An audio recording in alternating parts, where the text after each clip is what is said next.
In the absence of my chaplain, I would be grateful if you would all remain standing while I read a short prayer before the start of the meeting. Let us pray. Dazzling God, bring us to life where we are tired and stressed. Give us the energy to serve your creation. Transform our hardened hearts into fountain of grace. Forgive us for all the damage we have done, and fill us with the joy of your Spirit. We ask this through your Son, our Lord, Jesus Christ. Amen. Please be seated.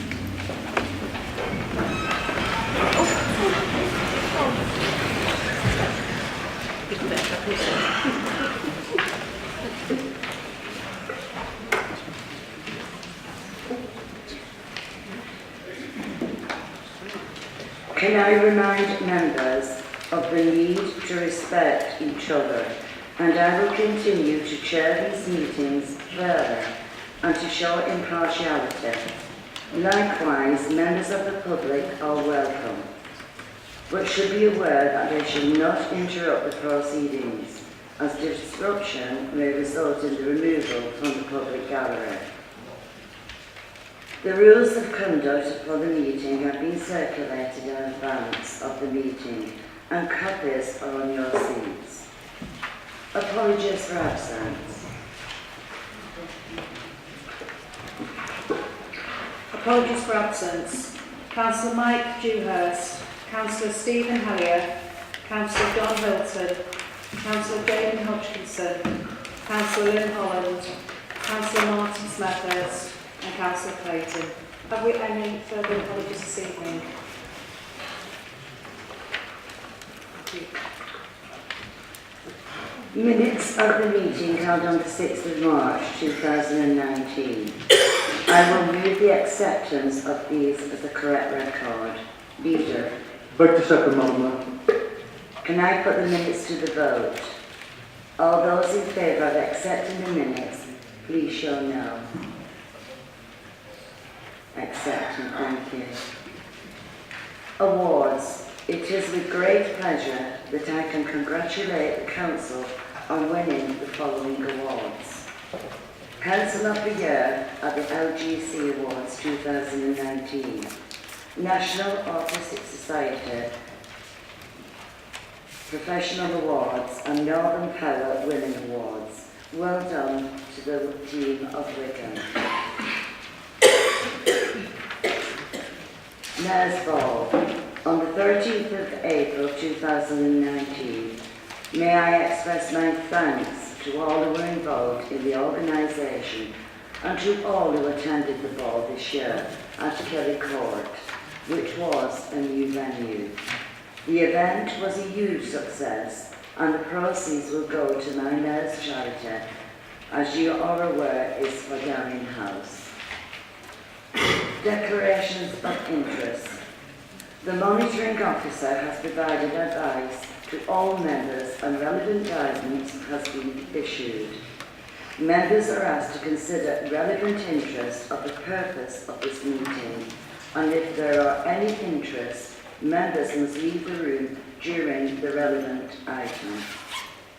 Please fill out a form on your desk if you need to declare an interest, and return this to Christine at the end of the meeting. I will now invite the leader to present the State of the Area report on the activities undertaken in the borough over the last year and the proposals for the coming year, including the Deal 2030. Leader. Thank you, Madam Mayor. You don't realise sometimes how quickly a year passes, and I'm sure that you in your position this year have certainly flown. But I thought it was worthwhile, as we get to this time of the year, to have a look back on what's actually happened over the last 12 months here in council life. And obviously, I came into the position of leader in May, following on from a leadership of 27 years by Lord Peter Smith. So it was a big step in terms of the changes that were happening to us as a local authority. And when you think back to May last year, it was quite poignant really that the Mayor of Greater Manchester, Andy Burnham, ran in the Boston Marathon only a couple of days ago, raising funds for the families who lost loved ones, people who were badly injured in the Manchester arena. And last May we actually remembered that by a minute's silence in Believe Square. Then we moved on to June. Lionel Richie in Lee. Who would have thought some years ago that you would get Lionel Richie actually doing a concert in Lee, which was absolutely well supported by the public, and particularly by the public of Lee. And it was a good night and enjoyed by all. But then we had the sad point about the minute silence again, remembering Renfrew. And I think that brings home reality of life in some ways to what could happen very quickly to a community that was ripped apart and is still carrying the scars and suffering from that even today. In June we celebrated Armed Forces Day. One of the biggest footfalls that the town centre sees is that day. People actually flood into the town to give their respect to the veterans and all the organisations who march that day. In July, we have the balloon competition when the judges actually visit Wigan and see what a wonderful place it is. And we also celebrate the Wigan Jazz Festival. Moving quickly on, in August we have the Wigan Pride. Once again, the public turn out in great numbers to support the Wigan Pride. And it's a good day and it's thoroughly enjoyed by everyone. On a slightly different note, Standish Line was completed. I know the public in Standish really appreciate the fact that the work that has gone on there. And in August, Ingley was transferred to Inspiring Healthy Lifestyles. A community group would give it a go, things got a little bit difficult, and Inspiring Healthy Lifestyles with support of the council took over the pool again. A big thanks to Jim Churton on that one, because Jim did a lot of work behind the scenes, arranging meetings to discuss the future of the pool. And we launched the apprenticeship scheme grant. The grants that we give to companies to take apprentices on, to give young people an opportunity in life, and that was certainly something that I wanted to launch, particularly in August. You have a lot of young people who've left school and education looking for a chance, and we were giving companies a financial lift, enabling them to bring apprentices in. September, we have the Diggers Festival, and I certainly know that keeps the Deputy Mayor quite busy on the day. He often tells me how shattered he is at the end of the day, and he's always glad when it's over in some respects. And the continental markets came back into the town centre. We had a Lee Heritage for All, and the Believe in Lee consultation, where people had the chance to say how they saw opportunities that would arise in Lee. And I know that the former leader is very active in that, and as you are also, Madam Mayor, in working on what we need to see in Lee. We have the 10K, and some of the members in this room particularly get excited about that and join in. I must admit, I've never got excited about the Wigan 10K, and I've never joined in. It was the first time that we looked at stopping car park charges at the weekend in both Wigan and Lee. And this was well received. And we started the big listening launch. We will talk later, it will be on the agenda for the deal 2030. We look back, we also had a deal conference, and I must thank Chris Reedy, certainly for the work he's done with the communities, and the amount of people that turned up on the day for the deal conference and actually got involved and made their statements about what they saw for the future, particularly of their own communities. And the air quality awareness campaign was launched, and we'll hear more about that in the forthcoming municipal year. Moving on, Abberton Town Hall, following a major refurbishment, and it certainly was welcomed by all. And we also celebrated the new bus station in Wigan. Absolute fantastic facility. People are more impressed than ever with what the bus station is now become. And a big thank you for Mark Aldridge, certainly in his position of Transport for Greater Manchester as the chair of that. He was certainly heavily involved, and I thank Mark for that on behalf of everyone. November, on the 10th of November, the day before Remembrance Sunday, we had the official opening of the Armed Forces Pub. Big thank you to Clyde Morgan and John Harper for that, and Simon Weston certainly did his bit on that day and was thoroughly appreciated by the public of Wigan. And then we got the results of the Wigan in Blue competition. Best City Large Town Award, and a number of community organisations also received awards on that day. Absolutely fantastic. We remember Ember, the little girl who speaks so passionately about recycling. Ember seemed to pop up quite a lot during this period, and there was an award for Ember. And also a street lighting team. These guys who do a fantastic job, and they won the Ask Award for the work that they do on street lighting. We've got some fantastic news in January. The building that everyone talks about as they get off the station, straight opposite the station itself, we received the Township Heritage Award, and thank you to the people from the Wigan Town Centre Group and Councillor Halliwell, who worked on getting 850,000 for the former Masonic Hall, and it certainly is a big boost for the town once that work starts in terms of the first impression that people get. And we made it very clear then at that time about the free parking would continue, certainly up to the budget process, and once again that was warmly received by the town centre itself, and a lot of the business actually contacted me and thanked me for the work we were doing on that. And in January, we also appointed a new chief executive. And what was special about that, it was an actual 100% unanimous vote within this chamber with the choice of Alison, and I think we've got some good things to look forward to with Alison in charge as our chief executive. We also were awarded quite a substantial amount of money for the Armed Forces Hub and what they do in terms of what we can deliver from there. So that was a good +1 for us again. And moving on into February, Ember won the Keep Britain Tidy Awards. I think we'll see a lot of Ember over the years to come. And we started to make the announcements in terms of what our budget process would be in terms of our funding for the highways, business booster return. It was something special as we moved into March when the Autism Board won a major award, and thank you to Keith, my deputy leader, for the work that he's done on that.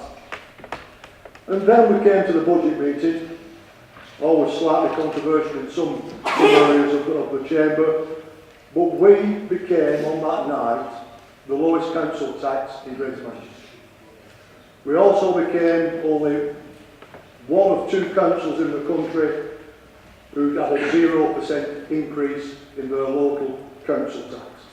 And that is a credit to everyone who's been involved in terms of the process that we go through as a local authority, the staff, the members and the community groups that certainly got involved in what we deliver for the people of this borough. So can I just finish it off by saying that we have a 0% council tax increase this year and for the 6th year running. And I'd like to place on record my thanks to all the councillors who stood up and made the decision to do that, and certainly to the staff who got involved in delivering what we now know is the best council in this country. Thank you.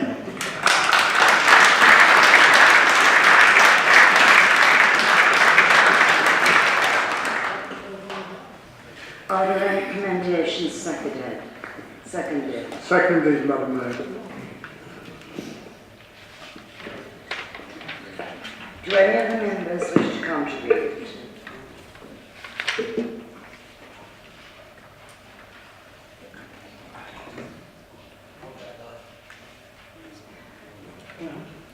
Councillor Perkins.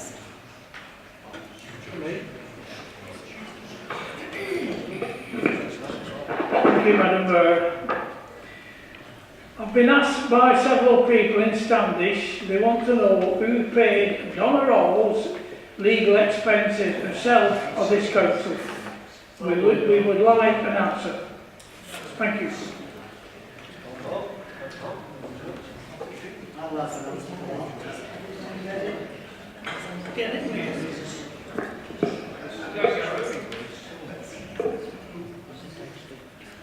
Did you hear, Councillor, did you hear the presentation that was just given?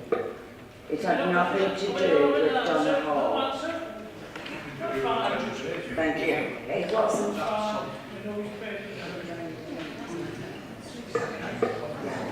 Councillor Bob Reeler. Thank you, Madam Mayor. Fantastic speech, by the way. Thanks, one of you. It's a pity you don't practice what you preach. Right. We've got your website here, declared interest on my private iPad to have to buy again. Well, you've declared Lionel Richie concert tickets, but yet you've not declared the expenses of going down London and getting this lucky bag of what? LGC, Local Government Chronicle. It's a magazine. So, you know, where's the expenses? And it says here. Councillor Breeler, No, please sorry, speak on the motion. Please speak on the motion. Expenses are not on the Councillor Breeler. Would you keep to the motion, please? Thank you. Motion is what Wigan Council going to know 12 months. It's not a motion. Has the Local Government Chronicle Awards not been done in the last 12 months? Right, Councillor Breeler, thank you. Not Councillor Jones, would you like to speak? Councillor Jones, Excuse me, Madam Mayor, I'm not finished. you're not speaking on the motion, Councillor Breeler. Yes, I am. No, you're not. Councillor I'm Breeler asking you to is sit down, praising Councillor what's Breeler. gone on in the last 12 months. He's praising what all this going Councillor Breeler, would you let me finish? Be kind enough to let me finish. We are speaking on the leader's presentation. Yeah, that's what I'm speaking And the questions that you're asking are not on the presentation. So can I ask you please to sit down nicely? No, I want to finish me. Councillor Breeler, I am not asking, I am telling you to sit down, please. Now I will move on from here. Councillor Jones, would you like to stand, please? I've got 5 minutes to speak. You've got 5 minutes to speak. That's under the Constitution of Law of this council. Well, You haven't been speaking on the leader's presentation, so I'm asking you, I will give you a second to speak on the leader's presentation.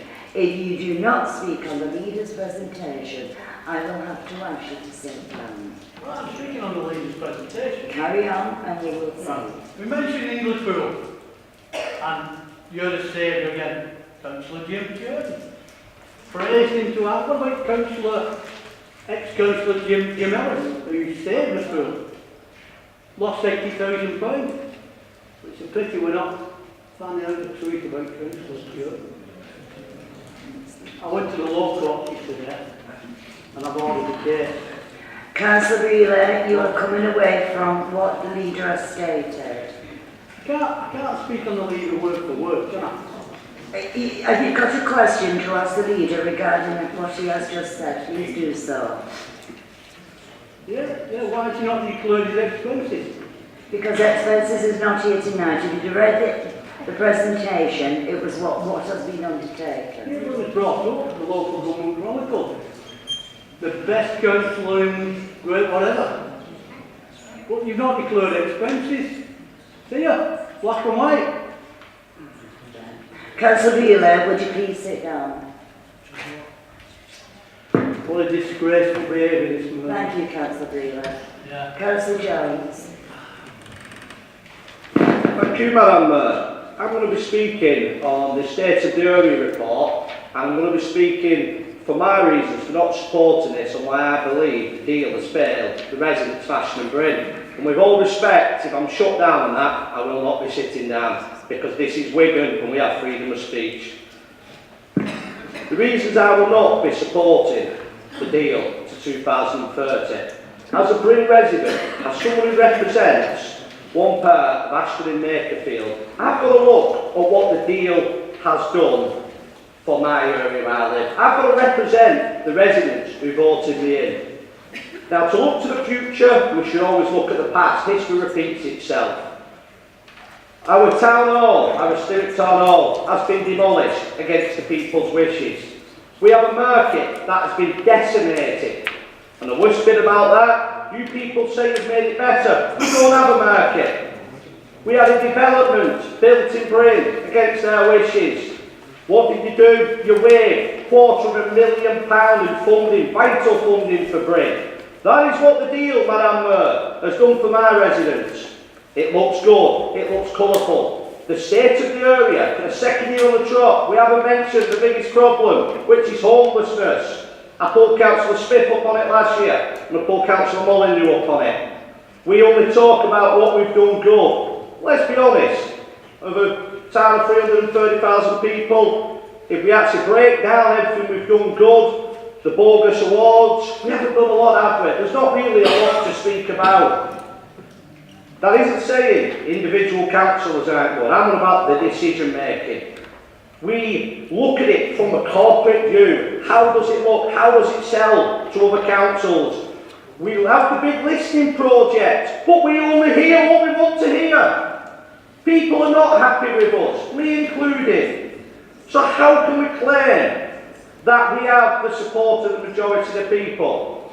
I understand, we can't keep everybody happy. But when it comes around to things like town halls, knocking them down against people's wishes, when it comes to things like historic market, Ashton and Bryn is an historic market town. What was you ever thinking in demolishing it? It's nothing personal, Jenny, I can see you. But you had an idea in your head that it would be made better by putting gazebos up. We told you the market traders would leave. Last weekend there wasn't a single market trader on. It's gone from 150 stalls to none. That is what the deal has done for the people of Bryn and Ashton. So I will, once again, I don't think it's much of a surprise, I will be voting against this item. One last point, Madam Mayor. Councillor Reedy, I had a lot to say about the deal at the last meeting. I should talk through you, sorry, Madam Mayor. You're a good man, and he's a good councillor. And I agree, the work the volunteers do is brilliant. What we are talking about is the bigger picture. So I'll leave it at that. I don't want to bore everybody. Thank you very much, Madam Mayor.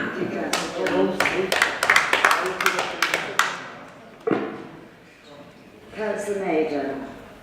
Thank you, Madam Mayor. Yeah, I'd just like to do some sums for Councillor Molyneux over there. He doesn't understand mathematics, obviously, because a precept on a council tax bill of 2% is a rise. It's extra. It costs people more money. So to come back and say it's been frozen for 6 years is absolute hogwash. These precepts have been appearing for the last 6 years. There has been no freeze. There should be a freeze because you've sold off the family jewellery. All the assets have gone. You're looking after less and less every year. That council tax bill should be coming down, not being frozen, or the precepts which you don't seem to want to count. That's my first issue. So stop telling people there's been a council tax freeze. There hasn't. The deal's been a disaster. It's like Weekend at Bernie's. You keep wheeling this dead body out and telling people it's alive. Look, it's alive. It sounds horrendous. The deal. What a PR disaster that is. Well, I'm getting used to the PR disaster in here. The deal is affecting established businesses already in the town.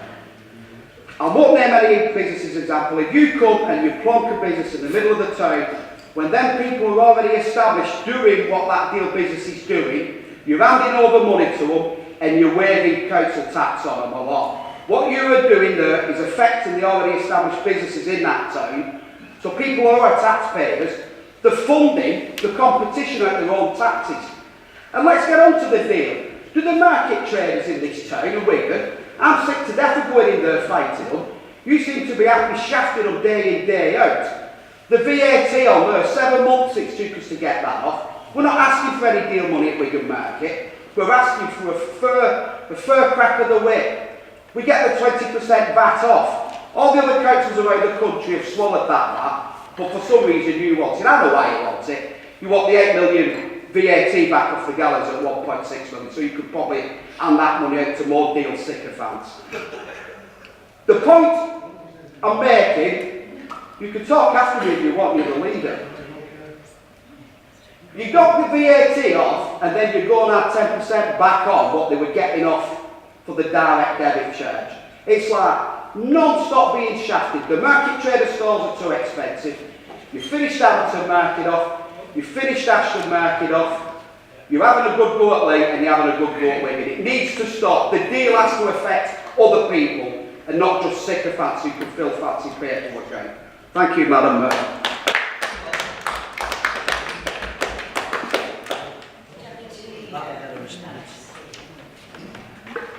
Yes, thank you, Madam Mayor. I think some people need to understand the impact that nearly 9 years now of Conservative government and coalition government have done, and taken nearly £160 million off this council, which has significantly impacted. And I think what the leader was saying is that despite that, this council has managed to achieve many great things for the people of this borough. So, Councillor Jones talks about homelessness, and the leader didn't really stress on that. But in fact, there's been a significant impact on homelessness in this borough. This year we opened 2 hubs for homeless people, one in Leigh and one in Wigan. We're just in the process of commissioning supported accommodation for move-ons from that to ensure that people who are homeless have an opportunity to get back into a proper lifestyle, a lifestyle that suits them but ensures that they have a home, that they receive any treatment for drug addiction, alcohol addiction, mental health issues. So actually, this council, despite the cuts that we've had, has done an awful lot in addressing the issues of homeless people in this borough. Councillor Maiden seems to think the leader has a difficulty with mathematics. Absolutely. Let me explain to him. This council levies a council tax for the benefit of this council on its residents.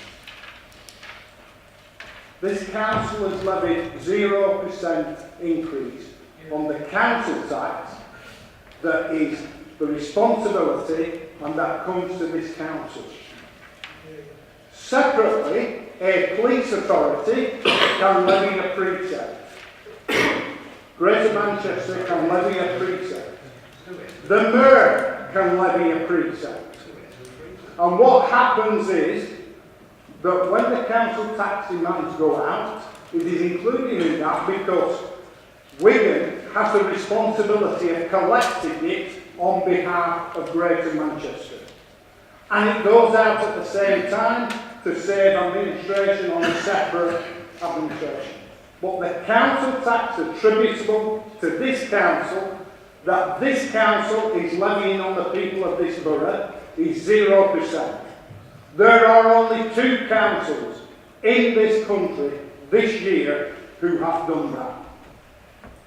So despite the impact that the government have had on this borough, the 3rd worst affected nationally, according to the Institute of Fiscal Studies, we have managed for 6 years to freeze the element of council tax that comes to this council from the people of this borough. So let's make that clear. Many of the other issues I'm not going to address because they're a matter of public record, and clearly those questions can be asked by any member of the council to the Director of Finance, and clearly that. But they were not the subject of actually the report that the leader was giving. So I think what people need to recognise is the amount of work that's been done, and talks about the deal and community investment fund as part of the deal. We, I think, are one of the only councils in the country that are giving money to community groups. We have funded over 500 community groups in this borough that have had a significant impact on bringing additional money in, and impacting and helping us to provide services and deal with the hiccups that we face. So actually, we are helping communities. We are helping people in the community, and that is one of the things that we've done that very few or virtually no other council has done. And that's why we were recognised as the Council of the Year, not by a magazine. The LGC run at that, and the awards are sponsored, not selected by various people in local government. So thank you. I think we've had a brilliant year. We've done a great job, and I support the leader in what he's moving.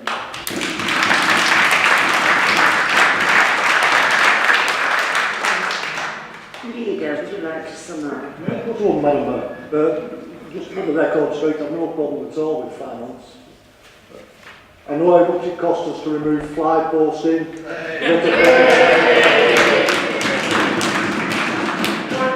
it's just Sorry, we keep getting told we can't speak about my court case. Please make reference to Council Main.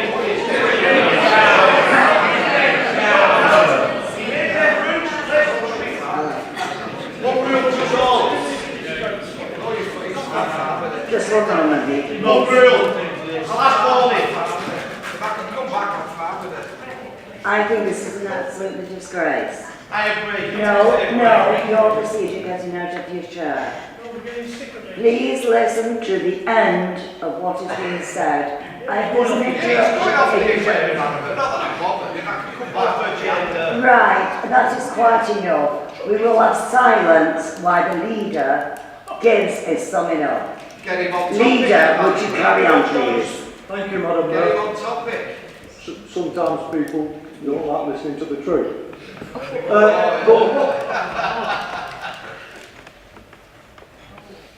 Thank you. Thank you, Madam Mayor. Well, what we've achieved over the last 12 months in particular, it's been something special, and the vast majority of people in this chamber have supported it and have got involved and done things and gone the extra mile. It's all right sitting back criticising. As the Deputy Leader says, the amount of money that this council has taken away from it, and we are still delivering the services to the standard and quality that we are delivering, is something exceptional.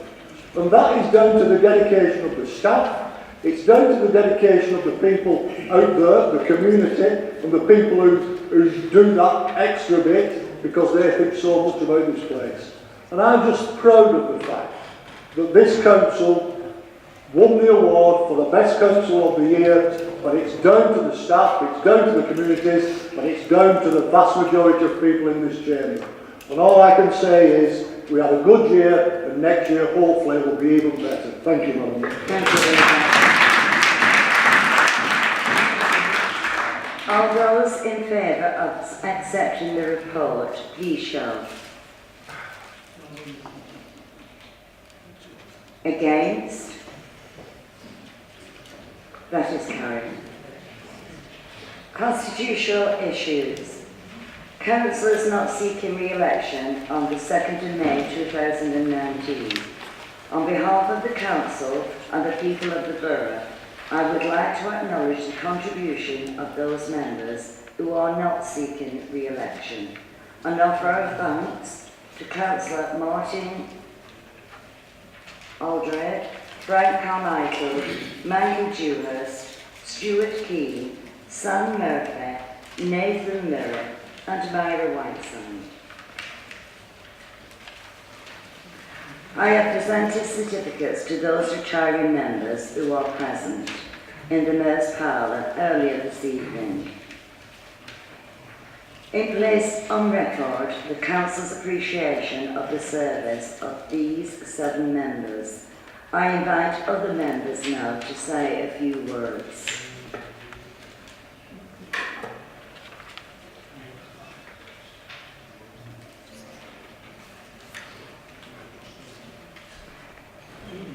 Councillor G.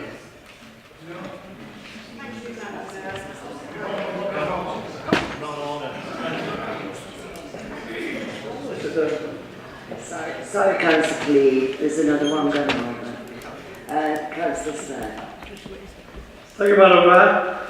Madam Mayor, can I wish all the best to the council to retire, but particularly obviously I want to talk about my ward colleague, Councillor Myra Whiteside. Myra elected in a by-election.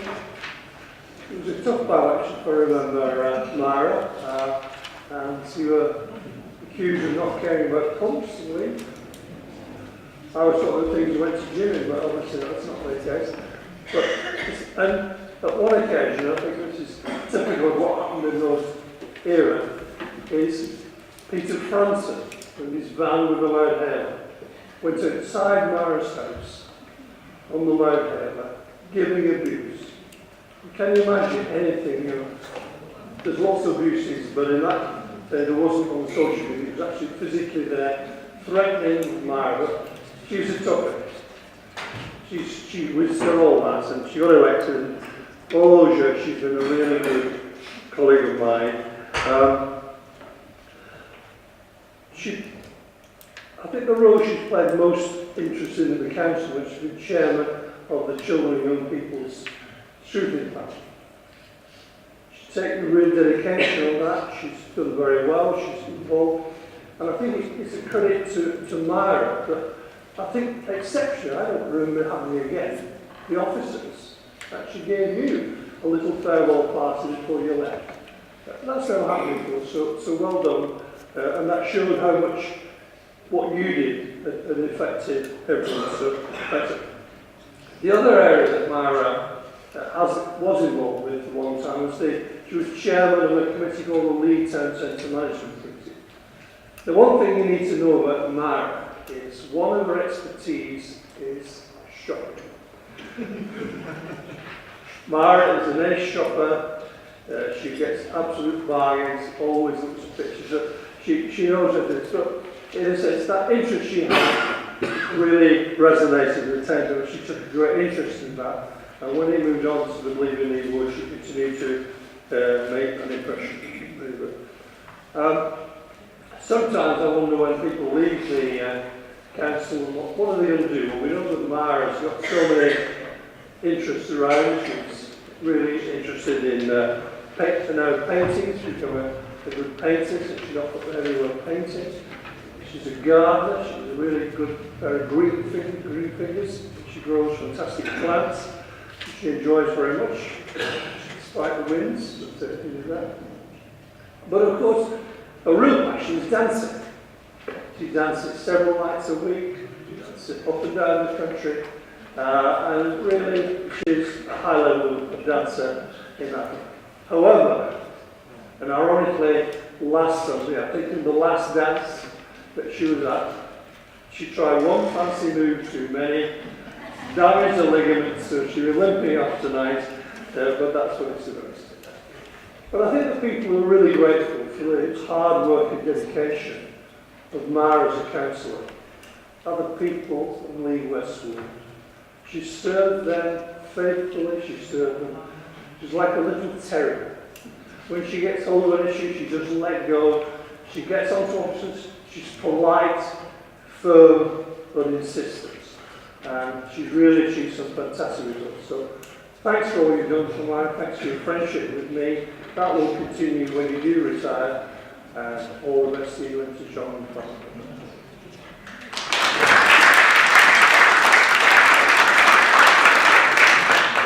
Councillor Yvonne Clean. Thank you, Madam Mayor, for allowing me to speak. I'd like to wish all the councillors who are not seeking re-election all the very best for the future, but particularly I'd like to speak on our ward colleague, Stuart Keane. Stuart first got elected in 2011, and he has been a staunch councillor for Golden Morton West. A lot of people don't know that he's done many charity bike rides to Blackpool and back for charity. As chair of Golden Village Committee, with his committee, put loads of events on for the people of Golden. He's been chair of Golden High School, chair of Governors there, with education at the foremost of our children. So myself and Council Susan Gamble would like to wish you all the very best for the future, Stuart, and whatever you decide to do, and enjoy your retirement. Thank you, Madam Mayor.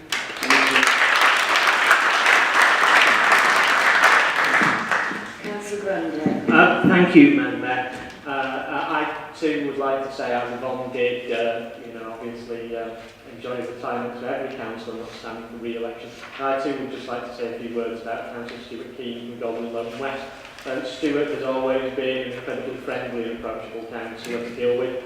And we've done a number of joint bids together on things like Brighton Borough, as have we all in Lone Golden. His smiling face will be missed, I think, in both communities. And I'd just like to finish off by saying, good job on that bus station. You did a really bang-up job, even if it was the government that paid for it. Thank you very much, Madam Mayor.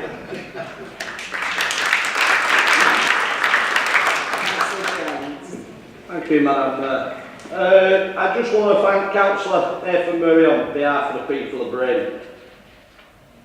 I wish you wasn't as popular as you are in Bryn, but unfortunately you are. And I've had many races on Facebook trying to get information to different groups before you. I've none of the bad words said about you. You're a good councillor. I kind of wish you were still around. You're always pleasant, you're always respectable, and I wish you best of luck. And hopefully we might see you again one day. Just hopefully not when I'm up next year. Thank you very much.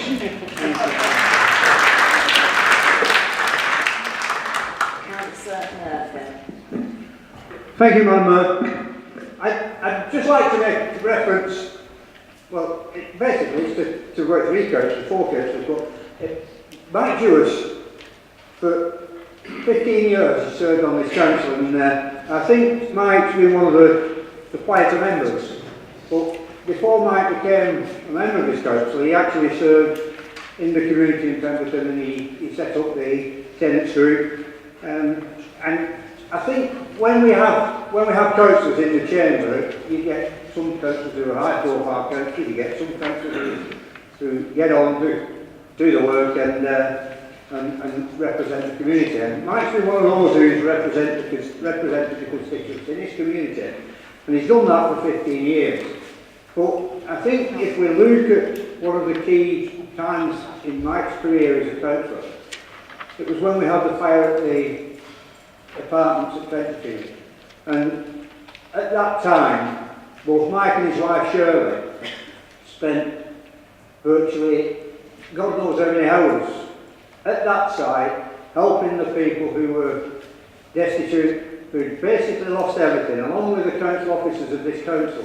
And there was a lot of time put in there. And the effort and time that was put in there certainly didn't go forgotten. We had a family member who was involved in that fire, and there's so many people who were struggling, were trying to find a way through, didn't know what was going to happen, and working with officers of this council and working with those 2 councillors was tremendous for them. And I think if you talk to those people, none of them have a bad word for the people like Mike. And I think it shouldn't go unrecognised. Mike suffered from illness over the past few years, and he's had difficulties. But I think equally, not only suffered from illness, he suffered from people stabbing him in the back. And I think in the end he made the decision to go, reluctantly, but I think he'd had enough of not the council work, but the people who were stabbing him in the back. So I think we should wish Mike all the best for the future. And certainly, I'm sure we'll see him around the community in the not too distant future anyway. The other comments I want to make, Madam Mayor, is we're losing 3 young councillors in this chamber today. Sam, Nathan and Mark are leaving, and for various reasons. Basically, I think with most of them, it's becoming problems with work commitments. But as a council, we should be thinking how we encourage young people to become members of this council and encourage young people to actually stay members of this council, because it's not always about the older people in communities. We're supposed to be representing all of our communities and all sorts and all people in our communities.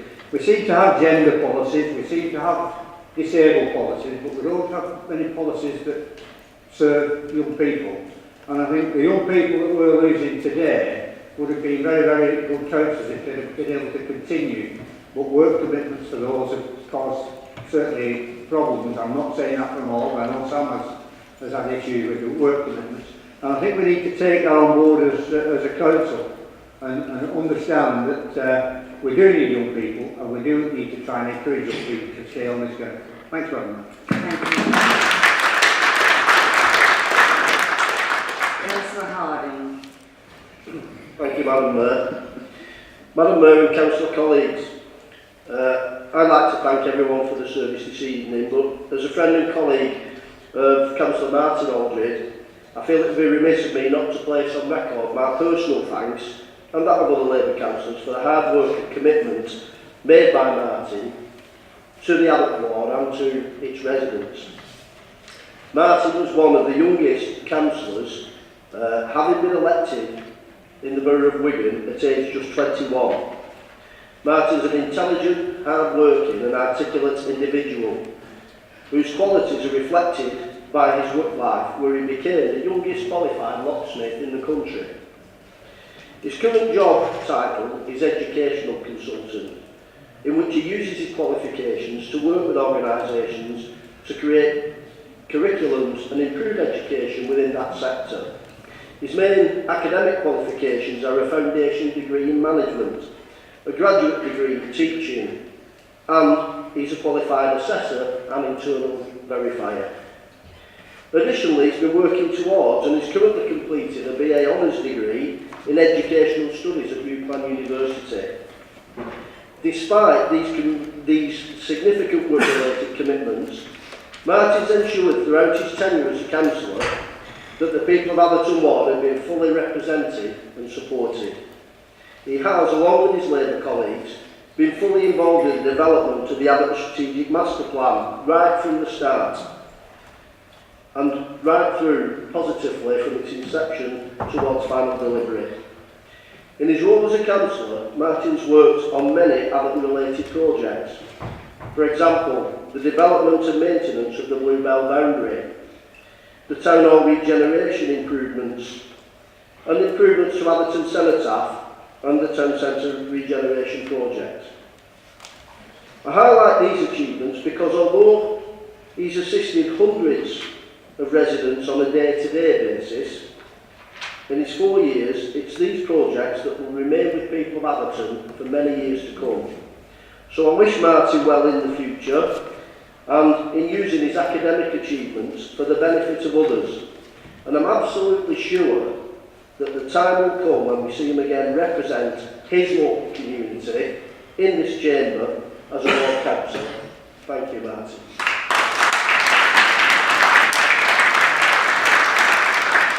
Councillor Reader. Thank you, Madam Mayor. I just want to pay tribute to three members, really. Councillor Myra Whiteside. And initially, I just want to pass on thanks from Kelly, who's in Australia, who said... Wanted to pass on a thanks to all the support she gave her when she was a vice chair of Children's and all the gifts she keeps sending over to Australia. She said, keep them coming.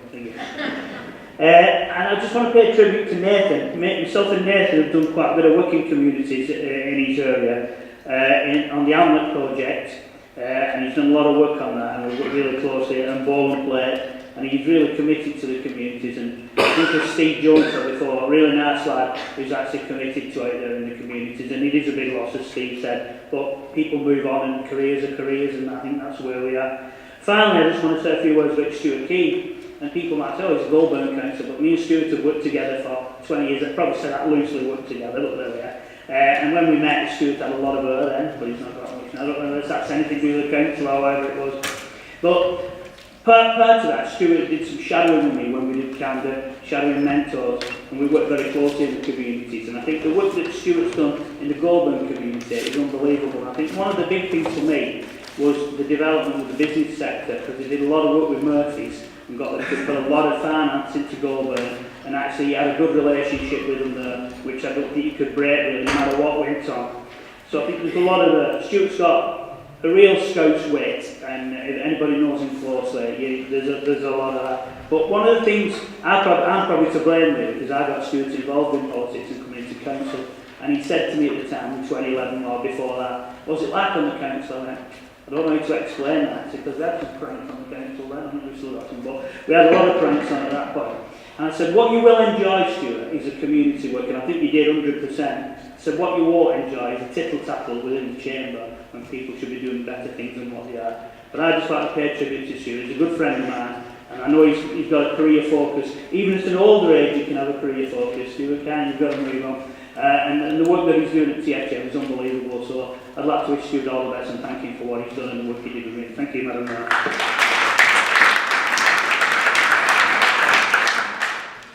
Leader. Thank you, Madam Mayor. I want to thank them all because they've all given service, and I think anybody who takes up the job of councillor, you perhaps don't always realise what it's all about until you actually start to do it. So for these people to actually give up their time and to represent people in the communities where they live is an absolutely fantastic achievement for them to give that level of service. And in particular, I pick up on Councillor Murphy's point, young people actually taking a step out of their career at that time to actually dedicate themselves to doing community work as a councillor. And I think it's a shame because there is no protection for young people in particular from their employers when they want time off to do their council work. And I think successive governments have made a mistake by not making that a more enforceable duty that people should be allowed to do. Because it is important, but it shouldn't just be people who retire. It shouldn't just be people who can afford not to work on the councils.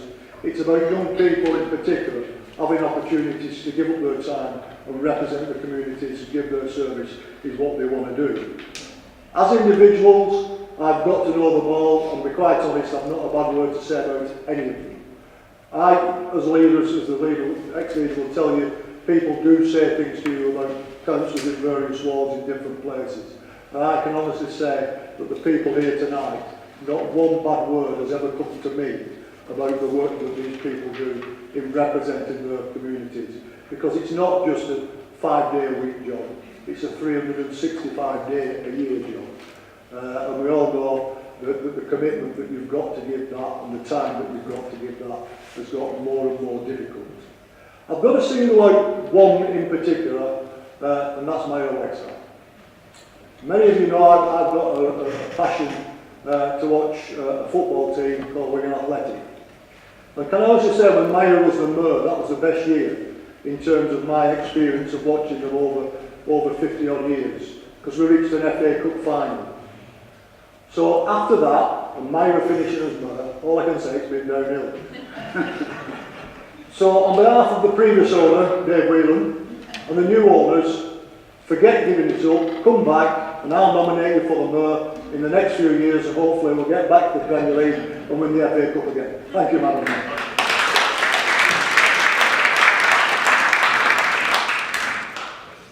Can I ask for a round of applause? Oh, I'm sorry, Councillor Beaver. Yeah, I get that from you, Madam Mayor. You've got Luke over here at times, don't you? Yeah, I'd like to show my appreciation to Stuart Key, really good councillor. Helped me out in a few situations in Leigh. Sadly missed. I hope I can see him sometime and buy him a drink. Elaine is a good man. The other councillors, obviously, I don't really know him, just in colleagues and whatever, anyway. Frank Carmichael, worked with him, got him elected, did a few good things in the Green, but, he turned to the dark side and switched parties, and I think that was his downside. If he'd have stuck with us, we'd have probably moved mountains. But, anyway, thanks very much, Madam Mayor.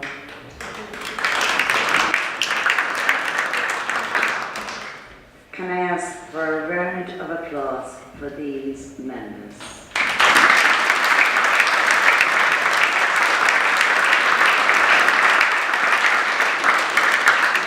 Thank you.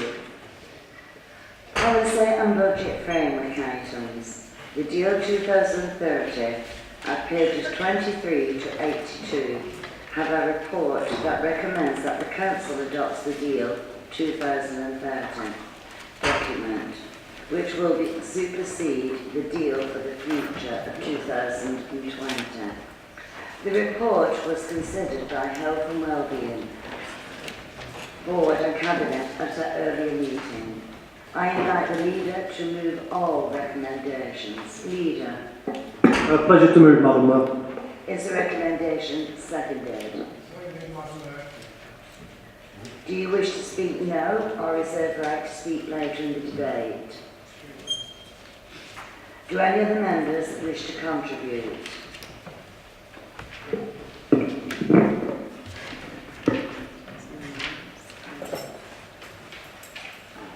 Councillor Bremer. Sorry, Councillor Bremer. No, I'm a little bit. It's Councillor Winston, then I will show you name. Councillor Winston, Thank you, Madam Mayor. I thought I was following my script religiously earlier on, and I thought we'd already discussed this item, but I see we're back on track in terms of looking at the deal 2030. Having read the document, I'm always slightly hesitant when we're doing 11-year strategies, because I was looking at this, I think I'll be nearly 60 when this when we end at 2030 on this particular document. I think there's a lot of good things in here in terms of what we should be aspiring to as a council and local communities as well. But I do think it is important to learn the lessons of the deal 2020 as well, to look at some of the things that could have been done perhaps better and more efficiently as well when we're taking stock and moving forward, because I think that's good practice in any business and in any public body, what we should be doing. And one of the things I'd like to see is when we did the road shows for Deal 2020, what were some of the things that were brought up in the local communities that we actually delivered on, but some of the things that we perhaps didn't deliver on. And I think in the past we've perhaps overpromised and under-delivered, certainly perhaps in an early part of the deal when we first started off. So I think if we learn the lessons from that, that will be particularly useful and not build people's expectations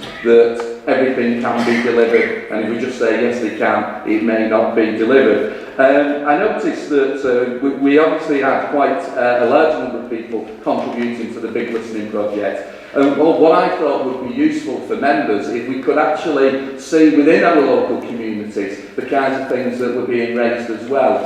And I note at the budget as well, when the leader announced the investments in the town centre funds, what would be interesting as well as addressing the big listening project and what was brought up within communities, whether the members for those areas will be influential in helping to ensure that the funding goes in the right areas within our local communities, because I think as part of the deal, empowering us as councillors to help the communities deliver on what we want them to deliver, to give us the overall strategy, I think is really important. Obviously, I don't agree with everything the Labour Council says, but I'm here to try and make the Wigan Borough a better place. And I don't care who I work with to ensure that that happens. And so what I'm looking forward to over the next few years is ensuring that where we can find common ground, we work together and make this the best possible place to live, work and play for all our residents. Thank you, Madam Mayor. Councillor Bremer. Thank you, Madam Mayor. The deal, what is it? Is it not the volunteer section we had in the early years, where residents helped out, didn't get paid for it, but whatever. But now we've got one stage further. What, this deal? I wrote about this top chapel in Allerton. You know, where's the money come from? It's come from the deal. But yet this guy sells a building, doesn't open the facility, but got deal money, 50 grand, and then sold the facility for £125,000. Never opened it. Now, I'm led to believe if you don't utilise the money for what it's for, that's to be paid back. So why is this money not being paid back to the council? You know, it seems like you're giving normal people set up businesses. There's a company called Ribbon. Give them £300,000. They're a taxi firm. They're taking food and you know, valuable money away from proper taxi drivers who work out all the time. But this Ribbon You give them, what, £300,000 to buy vehicles, and then volunteers, public liability. I used to be a bus driver, mate, but they're allowed to drive a minibus over 12 seaters. You need a test of that. You need a licence. And what about the insurance? Come and drive public around. You need a public service vehicle licence. I had to take another test to drive a bus. But it's like the norm. Oh, let's create this. There's loads of projects that you're doing. You're creating businesses and taking the livelihoods of hard-working men and women who want to set up their own businesses. Here, take it. Praise yourself. It's a deal. Oh, a load of rubbish. It is a load of rubbish. And I think the police should be brought in on the top channel, Councillor Molyneux, because it's being mentioned all the time. Why is that money not reimbursed from the person who's made a killing on the strength of the working taxpayers of Wigan under the deal? Absolute disgrace. So can I have assurance of you, Councillor Molyneux, that you will seek this money back so that it can be put back into better deals for people who work at the volunteer section and not clean somebody's pocket? Thank you, Madam Mayor. Deputy Leader.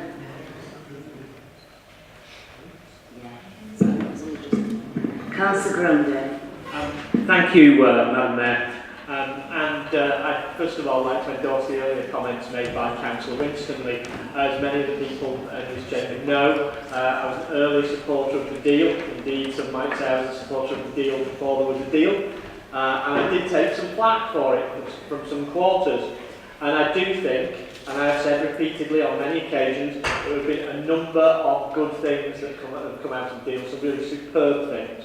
And there have also been a number of failures. And I do think that it is right that we've got a list of best practice to go forward. But it would have been nice, and people will have heard me say this in scrutiny committee and other meetings before, it would be nice if we had a list of things where we admitted this is what we got wrong. And my understanding is we might have some of these documents internally. That in some ways is useful because it means that the mistakes we've made will not pass from institutional memory. But I do think it is important that we front up with the public and say, this is the stuff we got wrong, along with, this is the stuff that was great. Because we are, rightly, we are pointing to the things that have been absolutely superb, and later on I'll be talking about some of those things on one of the motions. But it's important as well we say, here are the things that did not work. Not just for us internally to talk about, so we don't make those mistakes again, so that people in the community know that those things don't work. And we can, you know, it doesn't have to be a big blacklist of things that go, oh, this was a disaster. It should be, well, you know, this didn't work. Why not try this instead?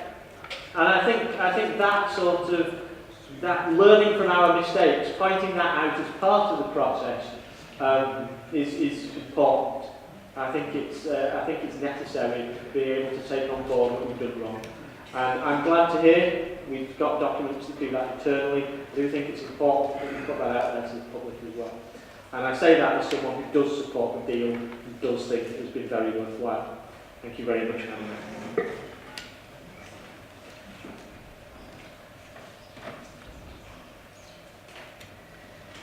Deputy Leader.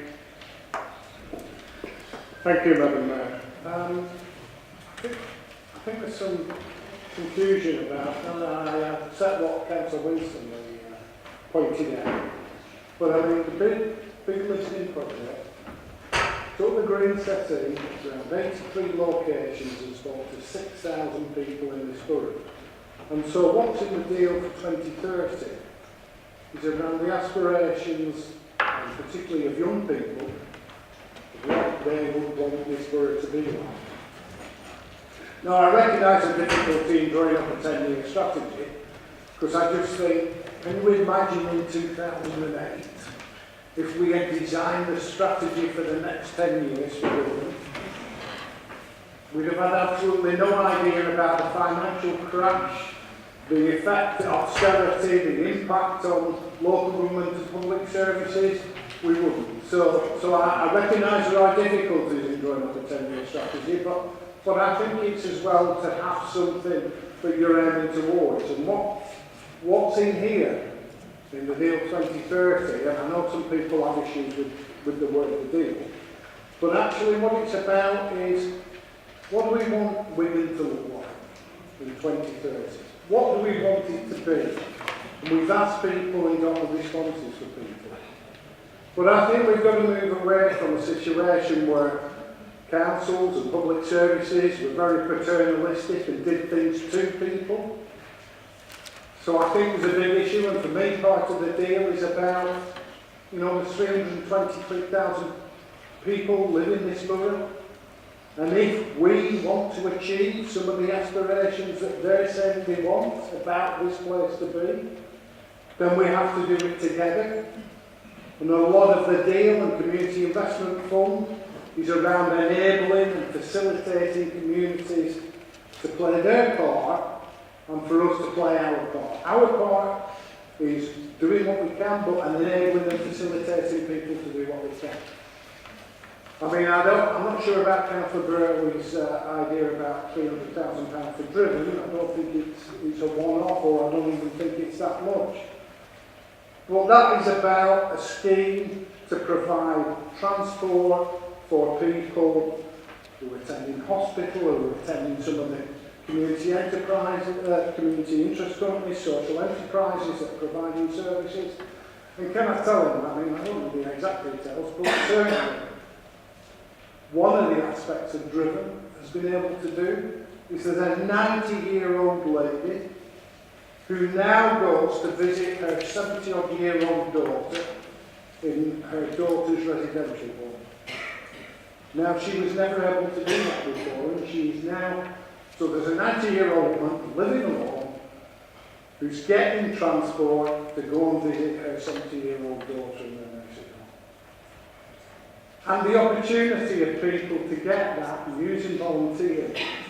And don't forget, there's an aspect of volunteering that is a reward for people who feel part of the community. Certainly me and me, the friends of Wilford Park, do a lot of work in the park. I've given them help in enabling them and facilitating them, and even given money at times from the right to borough. But actually, that gives them a feeling of responsibility for the park, they enjoy doing it, and they get benefits out of that. So there's a big improvement in that. But I think what this Deal 2030 is we've asked people what they want this borough to look like. We've crystallised that into several things and designed something that says what we will do as a council or what we can do as a council, but what people have to do to contribute. Because it's not just the 75 members of this council who live in this borough, it's the 323,000. And we will only achieve any of this if we work together with the council, the community and the other public sector services to make this borough what we want and what we aspire it to be. So I think this is an extremely useful document. I recognise it's going to change over time, but this is about how everybody in this borough contributes to making it what we want it to be.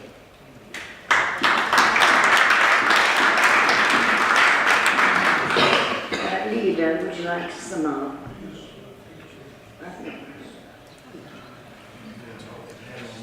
Come on, Councillor Maiden, you can't come back, you've already been.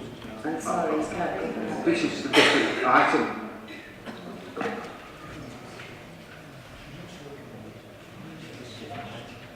It's a different item, Madam Mayor. Excuse me.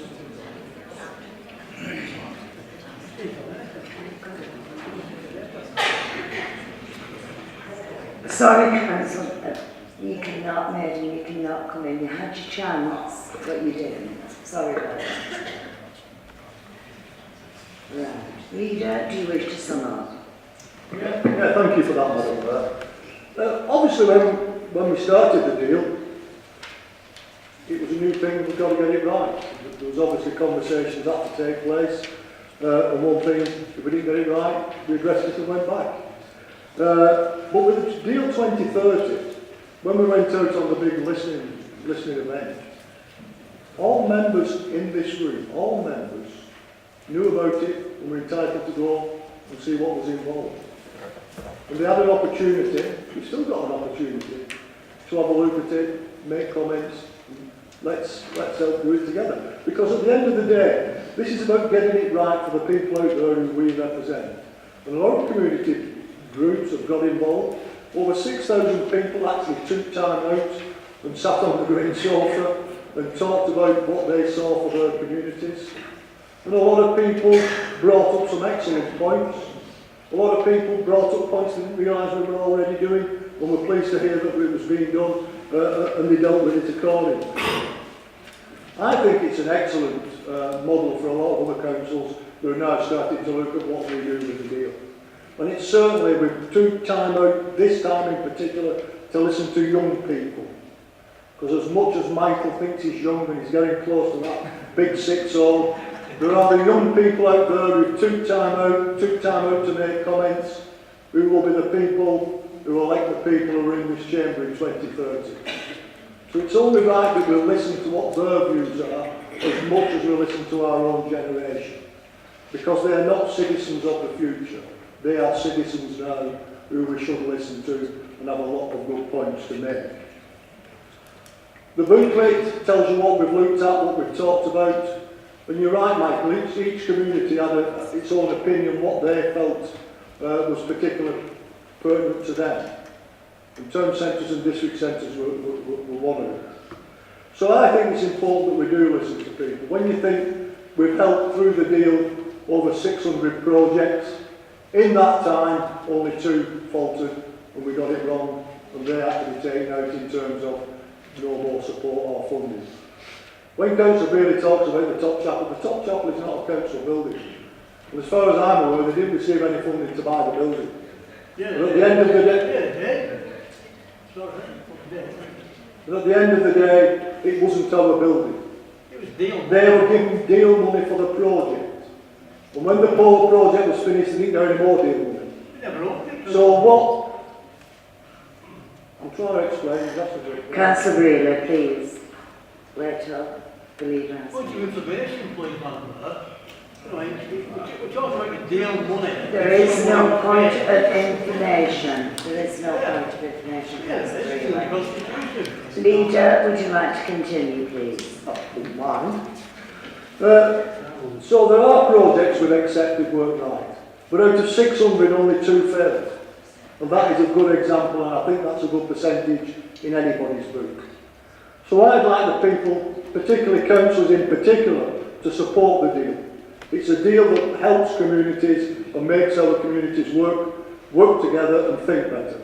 So, Madam Mayor, I'm more than happy to move this document for Deal 2030. Thank you.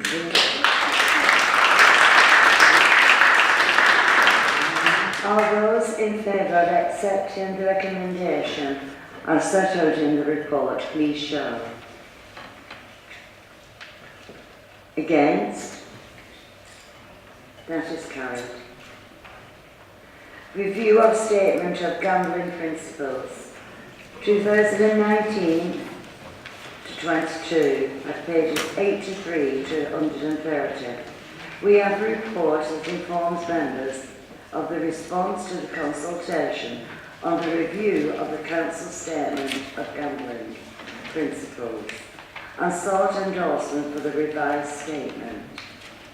The report was considered by the Licensing Committee and Cabinet in an early meeting. I invite the Leader to move all recommendations. Leader. Happy to move, Madam Mayor. Is recommendation seconded? Thank you, Madam Mayor. Do you wish to speak now or reserve your right to speak later? I don't think I'll be speaking at all. Could you repeat that? I don't think I'll be speaking at all. So I'll reserve the right. Thank you. Do any other members wish to contribute?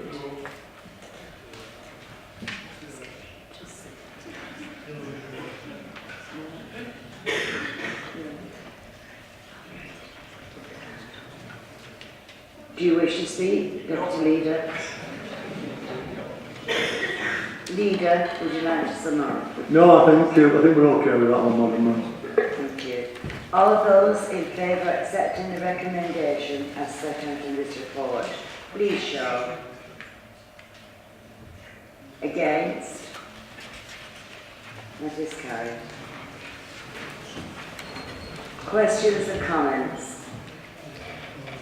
Councillor Winstanley wishes to ask the following question. Councillor Winstanley. Thank you very much, Madam Mayor. Obviously, building on Deal 2030 and vibrant town centres, given the challenges facing Wigan Town Centre, could the Leader update us on any discussions that have taken place with the owners of Debenhams regarding the future of the store in the Grand Arcade, given the announcements that they made last week? And could the Leader also provide any update regarding plans for the galleries, given the significant investment by council taxpayers? Thank you, Madam Mayor.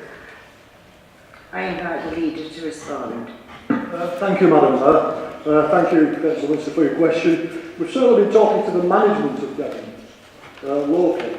I'm not quite sure who the owners are of Debenhams at the moment. I think that's in the hands of the administrators. But obviously we've had discussions with management locally because it is an important part of our town centre. In terms of the galleries, we made the purchase because we wanted to control what actually happens at the galleries in terms of the future for the site. And we're very close to be able to actually put that out there in the domain, but there's obviously commercial issues being dealt with at this moment in time. But it will not be a shopping centre as you know it now, because the idea is to bring more leisure into the town centre, bring more family entertainment to the town centre, obviously better places to eat and drink, and a nighttime economy that suits the family as much as the young people who want to be entertained in our town centres. And there's also a residential element. I think there's an appetite more than ever for people to actually live in town centres and city centres more than ever before. But what I will say to Michael, Councillor Winston, I'll give him his official title. The government needs to act to support the retail sector in this country. Town centres across this country are getting battered week in and week out because of the business rate, which is not suitable for purpose in this day and age. In terms of what the retail sector is going through in its competition with online retailers is absolutely horrendous. But I would plead to the government. I've heard people saying to me, who are saying to me the government needs to act for behalf of the retail sector. So as much as we want to support Debenhams, as much as we want to see a different delivery within our own town centre, I also need the government to react and do something for the retail sector, not just in Wigan, but across the country in general. Thank you, Madam.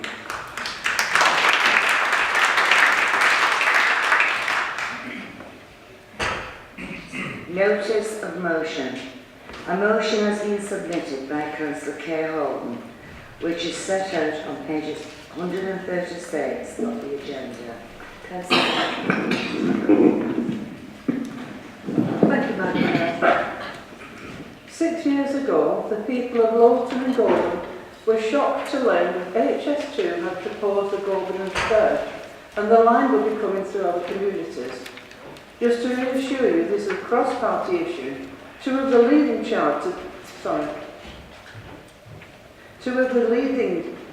residents leading the charge are Labour Party members Ted Thwaite, Sheriff Lender and Linda Graham, who ran Andy Burnham's office in Lee. Over the past 6 years, we have managed to get significant changes made to the scheme, mainly by successfully lobbying the Secretary of State to re-site the maintenance yard from Lowton to Crewe. However, the line is still proposed to go through Lowton and Goulburn. People were happy with the changes made, but disappointed the line was still coming. They consoled themselves with the idea that despite the huge cost to our communities, they would be able to travel down the new line on the high-speed train to London and focus their efforts on schemes to mitigate the damage caused by the line. At a public consultation in late 2018, attended by ourselves, Goulburn councillors, leaders of the local residents groups, along with council officers, it was revealed Under questioning by Mr Thwaite of Rob Drury, a senior manager from HS2, who explained that in fact none of the new trains travelling to London down the line would stop at Wigan. On the contrary, if you wanted to catch the HS train to London that ran on the Golden Spur, you would instead have to travel to Preston to catch it. No one in their right mind living in this borough is going to travel to Preston to catch one of these trains. Direct trains to London will still travel down the West Coast Main Line, only joining the HS2 line at Crewe. So no one in this borough will benefit from this new line as it stands, and rail users will carry on using the existing West Coast Main Line services. There will be one train an hour along the new line to Birmingham. However, if you have to wait for a connecting train to London, this negates the time saved by the line being high speed, thus rendering the exercise pointless. It seems ridiculous to residents to endure all this upheaval for a line they will never benefit from. So what is the alternative? As you can see from the information sheet before you, produced by the local residents groups, which contains information provided by HS2, there is a workable alternative. The alternative is to operate the West Coast Main Line. The West Coast Main Line has space for a 4-bed track, but currently has only 2 operational tracks. By simply running the new line from Crewe up to Wigan, alongside the existing track, it avoids all the disruption to homes, businesses and the environment, while still providing all the same benefits. In addition, if the existing track were upgraded as well, this would mean almost 5 times the capacity provided by the proposed Golden Spur, which would mean that there was space in the timetable for HS2 to stop at both Wigan and Warrington, serving both ends of the borough. By making these changes, we will get a service in the borough people can actually use, rather than a scheme they simply suffer the consequences of. I hope, therefore, members from across the chamber will be able to support this motion. Thank you, Madam Mayor.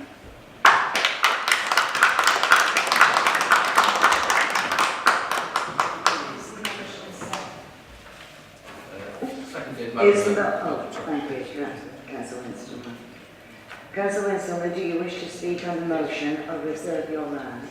Madam Mayor, I will reserve my right to come back later. Thank you. Thank you. Do any other members wish to speak on the motion? Councillor Winston. I think I should have come in now. Yeah. Councillor Grundy. Thank you, Madam Mayor. Obviously, many of you will be aware that I'm affected by this personally. I've already declared my interest to legal and obviously will be submitting the forms because it's a personal interest. And for people wondering why I won't be voting on this issue, because I am entitled to speak, but I am not entitled to vote given the nature of my interest.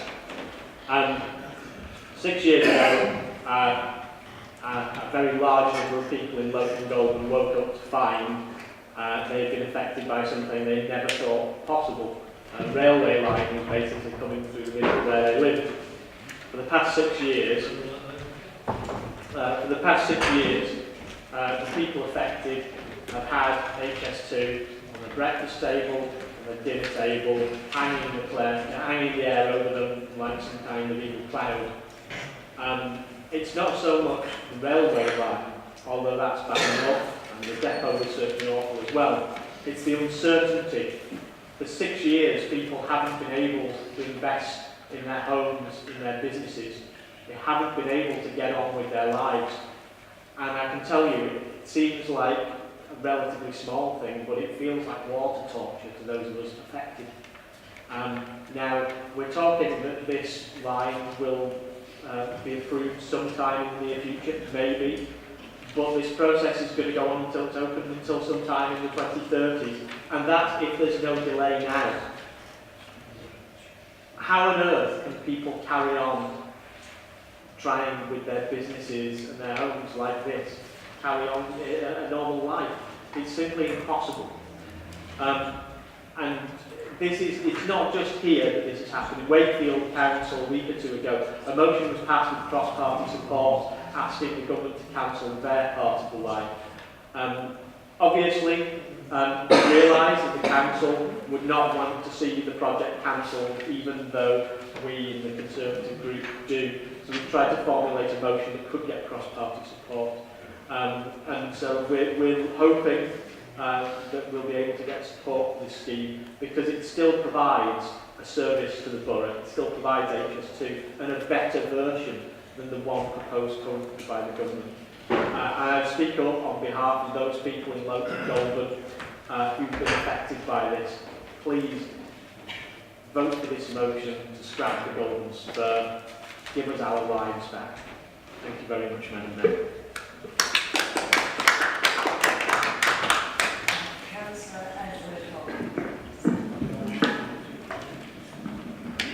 Thank you, Madam Mayor.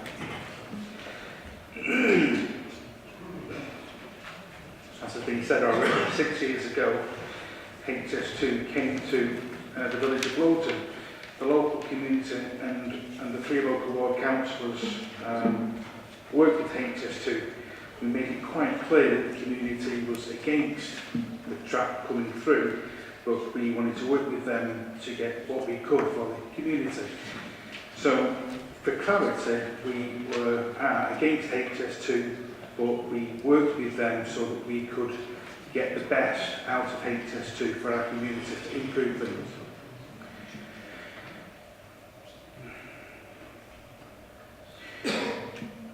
We worked with HS2 with a view to cut and cover, which is a green tunnel, basically, and improving the local youth club, both of which have now fallen through.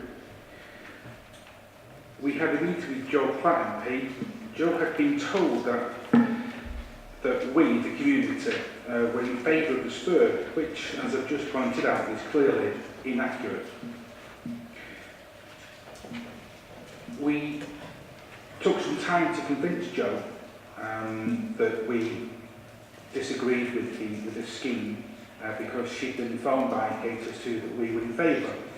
And unfortunately, in the time she was under the belief that we were in favour, she missed opportunities in Parliament to put our objections forward, which I think it's unfortunate that mistake was made. HS2, if it comes through, will be coming through near what used to be Lowton City Hall, through fields back, which is several football pitches size, which is what a lot of it is, football pitches. The idea was that we would have cut and cover, so they would cut the track into the ground, put a concrete lid on it, grass over, which would allow the football fields to stay there. And we were led to believe quite strongly that all we had to do was strongly campaign for cut and cover, and we could get it. It now turns out that it's not possible for that to happen. So not only will we lose the football pitches behind what was a civic, they have to be replaced locally, and they're not aware of where they can be placed locally. So we may well lose 5 or 6 football pitches worth of land, which is currently being used by at least one football team from Lee. Byron Wood, it's an important part of our green spaces in Wigan and locally too. This is a haven for wildlife and will be virtually lost if HS2 comes through. Obviously, from the plans, it will take a very large chunk, the vast majority of the woods would go. There are also 2 schools that sit close to the proposed line, St Mary's and Lowton J&I. Setting aside the concerns of safety, because obviously all rain is dangerous, high speed more so. It's the noise, the sound pollution. Obviously children, anybody needs peace and quiet to learn, and if they've got large trains swinging up and down every day through the school time, that is obviously going to cause severe, might obviously cause severe problems for the children to keep on learning, and it does seem maybe unfair. So obviously there are several serious impacts to the village. So we ask the whole council to support Councillor Hilton's motion in this, and please help support our wards, our communities. Thank you.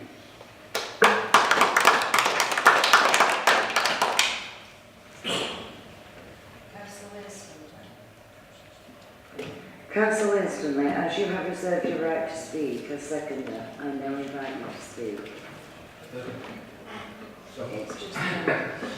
Sorry, Councillor. Leader, would you like to speak? Yeah. Can I first of all thank you for the motion, because I can fully understand your residents of Lowton and you're there to represent your community. So I fully accept and understand why you're doing it. The bit I can't understand is it's your government. It's not mine, it's your government. And it's your government who are telling us time and time again to see the economic growth that we want to see in the north of England. HS2 is a big part of that.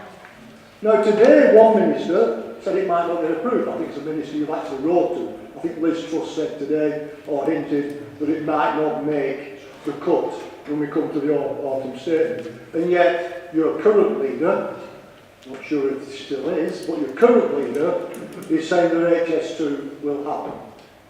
Now with all due respect, a motion from this council will carry a snowballing health chance with your government. The best chance you've got is to make it through your own party political setup to speak to your government about HS2. In fact, after the last council meeting where this motion was on, the guy from H2 came to see us. He was doing a tour of the Northwest. He's the new chief exec, I think, of HS2. I can't remember his first name, his second name's Cook. And he knew all about your document, he knew about it. And he explained quite clearly to upgrade the West Coast main line would cost considerably more money than to do the Goulburn Spur. And he said the Goulburn Spur was so necessary for Wigan to benefit from what HS2 will bring. And I know we've quoted a timetable and Councillor Houghton has said tonight about train stopping. He said, do you honestly think the timetable is in place for something that's not yet got parliamentary approval or government approval? He said that will be extended after. And he actually stated that the place where people will use this service from around this area will be when the train stops at Wigan. And that is what he said. Now, I can only say that this is a gentleman appointed by your government. He is the man who's appointed by the Transport Secretary, and we know he's good at timetables. Just have to look at Northern Rail and the service from here to Manchester to know he's good at timetables. But what we have to think about is the benefit to the borough. The total benefit of the borough. The benefit to the borough is HS2, the London train, stopping in Wigan. And Mr. Cook made it very clear. We ain't going to upgrade the West Coast main line. I can understand Warrington Council's stance because it's going to miss them off. But we have got to think about Wigan. And Wigan needs that spur when we listen to HS2. And I think, to be honest, it's not just about the spur. I think, Council, when you're against HS2 in general, I think your leaflet now says you want to see HS2 scrapped. You didn't say, I want to see the spur missed out, and the trains go down the West Coast main line, and then join HS2 but Crewe. You said you wanted scrapped, which is slightly different to the motion that we have in front of us. So you've got to make your mind up whether you want it scrapped, or whether you want the spur.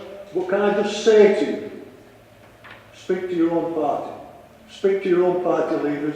Speak to your own Secretary for Transport. Speak to Liz Truss. Speak to everybody you want to. Because I can tell you something, they won't listen to us.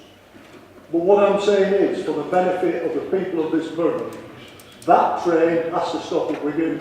And we've got an undertaking from HS2. The way we're going to get trains to stop at Wigan is to develop the West Coast main line, no, to develop the Goulburn Spur and link to HS2. That is the only way forward. So I'm sorry, and I really do apologise, but I can't accept your motion here tonight. Thank you, Madam. Councillor Smith.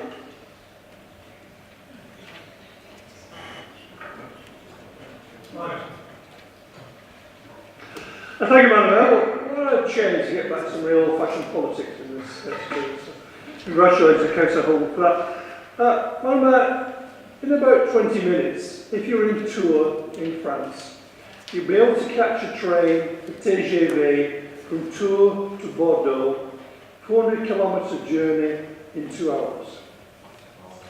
It started in 2017. Why the hell is he talking about that, you answer? Well, the answer is, this project was started in 2009, and it's already up and running. And hey, what? HS2 in Britain was also started in 2009. And where have we got to? What a contrast between a place that can get it going, actually be operated for 2 years, and we're still talking about whether the line should go, who should go what, the closed part of Euston Station, the refurbishing all that, billions of pounds spent. Parliament actually has agreed phase 1 of HS2, which is the part from London to Birmingham to West Midlands. Got through big majorities in both houses. All they can do with Brexit, isn't it? But they actually got this one through. And it passed, so it actually is approved, the first line. And what I want to happen is for them to say, okay, we won't go on to phase 2, which is the bits that help us in the north. We'll stick at phase 1. We'll help more in the London and the south. And you know what? All the railway lines around London are being improved. We've got the new line at Crossrail. So they're having the investment in the railway network. And we're not getting our fair share. And this is what we need to do. I don't want to give Councillor Grundy a history lesson, but if you remember for many years across the bridge on the old railway line, because this actually runs on an old railway line, it said, this is local, it said Beecham's, give us back our railway. So in that case, most people were annoyed that they'd lost the railway connection and wanted another one. And now they're saying, the NIMBYs of local are saying, no, I'm sorry, we don't want that, we don't want that. But as the leader very rightly said, this is a huge opportunity for this borough. No wonder Warrington wanted, they've been bad. But that connection to back onto the West Coast Main Line through this golden spur is going to be really important in the time it comes on, and we're a real boost to this economy. It's going to create jobs and real opportunities. And I don't want to see the young people this way not have those opportunities for the jobs to do. And the other thing which I think, Councillor Holton was right in when she said it actually isn't so much about speed. Let's not get hung up on speed. It is about capacity. It's actually trying to get more capacity in the rail network because the current West Coast Main Line is full. It can't take more passenger trains, it can't take more freight trains. So we need extra capacity in some way to actually unlock some of the opportunities that the railways can bring in the future. And so it is about capacity, not speed. But speed is important. I remember a meeting that the leader and I had a couple of years ago with HS2, and up to 35 minutes to Birmingham. I mean, that is a real close connection. And just think how different it would make Wigan's connectivity.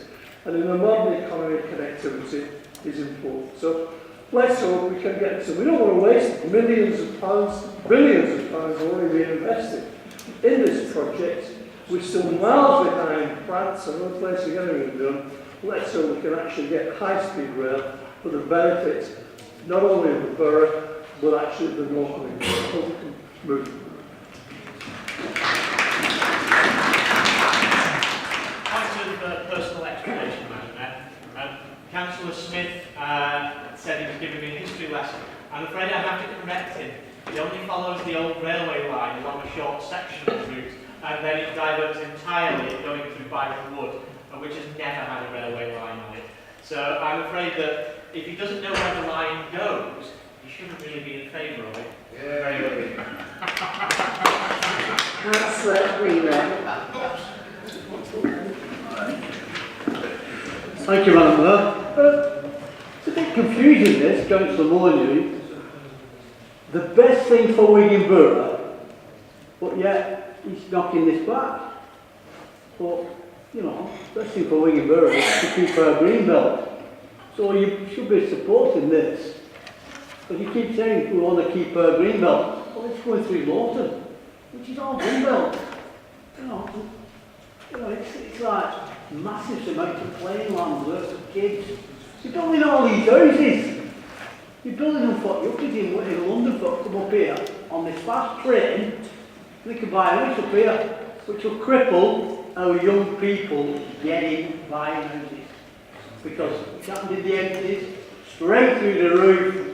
Terry's house, £120,000, way out of young people's league. But yeah, let's all work together for the best of Wigan Council. Council Molyneux, you want to practice what you preach. I mean, obviously we're not big party members and whatever, you know, and we think what's going on in London's a joke. We should all be sacked. All of them, gone. They don't believe in the people. They want the people to vote for them. They don't believe in it. They just don't want to do it. Oh, I'm going off the agenda. Councillor, we went off the agenda, but you never said nothing, did you? And we talked about France. I'll sit down, Madam.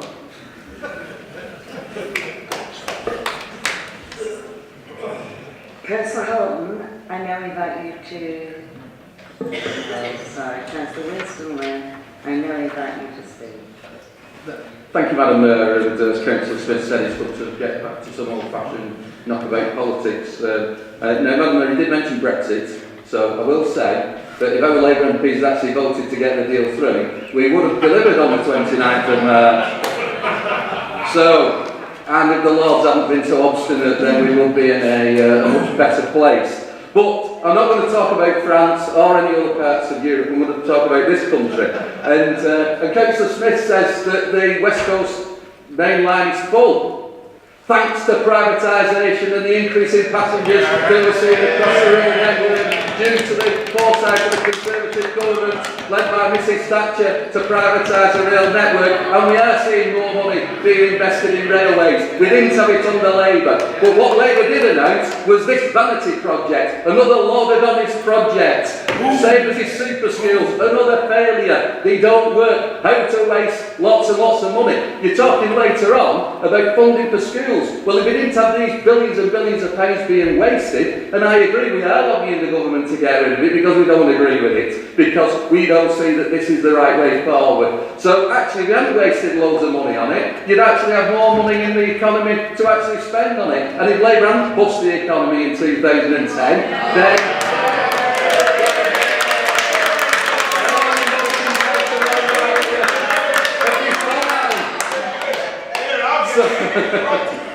So, we will be supporting the motion tonight. Thank you very much, Madam.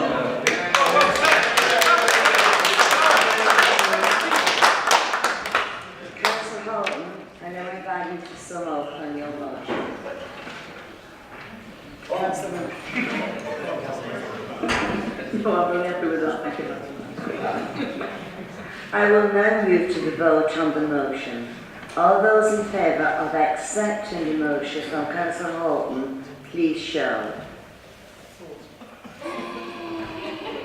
Against? Sorry. Shocking!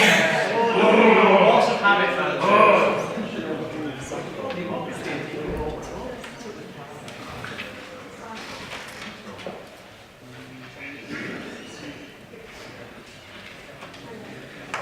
A motion has been submitted by Councillor Gerard, which is set out on page 136 of the agenda. Councillor Gerard. Thank you, Madam Mayor.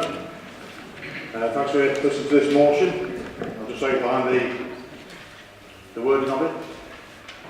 Is that this council undertakes a feasibility study to build a new civic venue in Allerton. Just support community cohesion and events, reduce isolation for residents, and a dedicated centre for our town's youth. I've read that out again because tonight I've heard in a couple of motions and what have you. Councillor Murphy said we've got to concentrate on youth, and the deputy leader saying we've got to enable and facilitate the community. So I'll just elaborate. Since the closure of the Formby Hall in Atherton, Atherton's lost an integral cog to the workings of the local community. I believe, along with many Athertonians, that the sale and ultimately its demise could and should have been avoided. Not only did this sorry episode see tensions between residents and this council at an all-time low, we also saw how the council can cherry-pick from its own core strategy. How?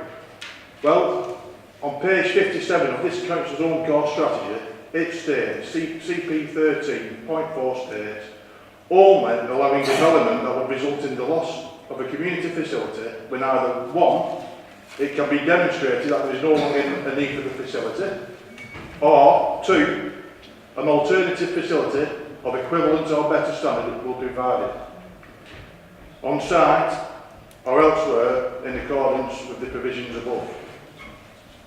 Of course, none of these points were ever proved. Although through research, and we've got everything here with me tonight, the labour of love, and freedom of information's evidence that the hall was in profit before the sale to 8th Wonder. The book at the Formby Hall was full for 6 months when 8th Wonder decided to sell and close the hall. This before the strict covenant this council implemented elapsed.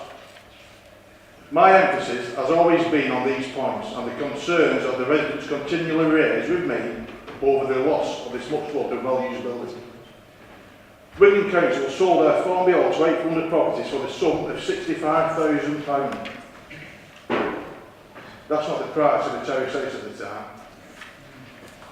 Not only that, it wasn't paid in full until 3 years after the contract was agreed. This alone should have started the alarm bells ringing. Well, it certainly did with me when I heard it. And would have done if the residents knew about the situation.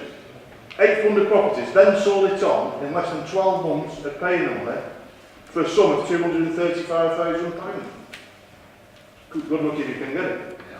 Hildale Housing sent me, as chair of Atherton Residents Association, a written offer to sell the Formby Hall back to the people of Atherton 6 months after the purchase for a bargaining price of £375,000.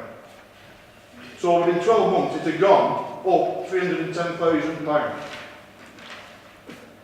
Considering that the building had been already gifted to the people of Atherton in 1917, how could this have ever been allowed to happen? Ask yourselves, how does a commercial building appreciate by over £310,000 in just over 2 years? Without any structural improvements whatsoever taking place. And that's from the mid-90s, which this council should have put in place. It shouldn't have never got into that situation at all. The building has just been simply left derelict. So Atherton has lost its amenity that we all enjoyed and used for most of our lifetimes, but without any suitable building to replace it. Hildale, we bought the hall off 8th Wonder, to get around the covenant, said they would, in planning, put a community room on the site. As soon as the hall was turned into dust and rubble, they promptly changed their plans, and from apartments with a community room to bungalows being no room for a bedroom at all. Why do we need a replacement? The loss of the hall highlights the stark reality our town faces with the Formby Hall no longer with us. Community groups have been dispersed all over the region. Charity events struggling to find a venue. Wedding receptions being held elsewhere, out of town, impacting small businesses. We provided functions, social get-togethers for the young and old, are no longer running in the town. No longer being able to give blood, for example, in the town, and much, much more. A lot of these events went under the radar, and a lot coped initially with the upheaval, but in the months and years since many of these groups have had to disband, it just proves just how much we really need a civic venue in Atherton. How can the council justify selling the hall for 65k? when we see so much investment in Wigan and Leigh, not just thousands, but millions. 5 million regeneration fund for Leigh, countless millions in Tuckworth and Wigan Town Centre, and 9 million for the galleries, and recently, 100 grand for a chapel on a cemetery. I hope this council will see what a devastating impact the loss of the Thornbury Hall has had, and is still having on the town, and honour their own core strategy and replace the hall or come up with a solution. You cannot put a price on what effect these social events have on the community, whether it be dancing for the elderly, self-defence classes, wedding receptions, charity fundraisers, giving blood as mentioned, and more importantly, social cohesion, with the people and the hall being the glue that brought the community together. As I and many others said at the time, the decision to demolish the Thornbury Hall will impact the community more than can be ever envisaged. Some things are not entered on the balance sheet, but benefit to the community is priceless. What value would you attach to a community art exhibition? Is it possible to put a price tag on a space that allows young and old people alike to feel that the art inside belongs to them? What value do you put on the young and old mixing together and learning about each other's past and future? Obviously that price is around 65 grand to this council, and to other Tonians that price was much higher. How can we put this right? Well, I believe this council should look at the feasibility of investing in Allerton and its future. There is scope to build a new venue with funding from council revenues and reserves, along with other funding streams such as sporting and national lottery. A combined venue of sport and leisure at its heart to improve health, community cohesion and reduce antisocial behaviour. A venue that will work hand in hand with other organisations such as the British Legion, Age UK and many more, to improve the well-being of many in the town. I would hope that many of you will agree with my motion, and for this reason I would like the votes to be recorded.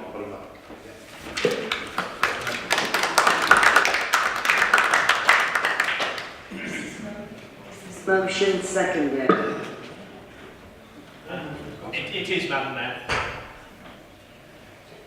Councillor Gunn, did you wish to speak on the motion, or reserve your right to speak later in the debate? I'm quite happy to speak now, Madam Mayor. I think Councillor Reid is... There we are. Thank you. I was asked to second this motion, which I'm perfectly happy to do. I'd also like to take the opportunity to say this motion is backed by Chris Green, the Conservative MP for Bolton West.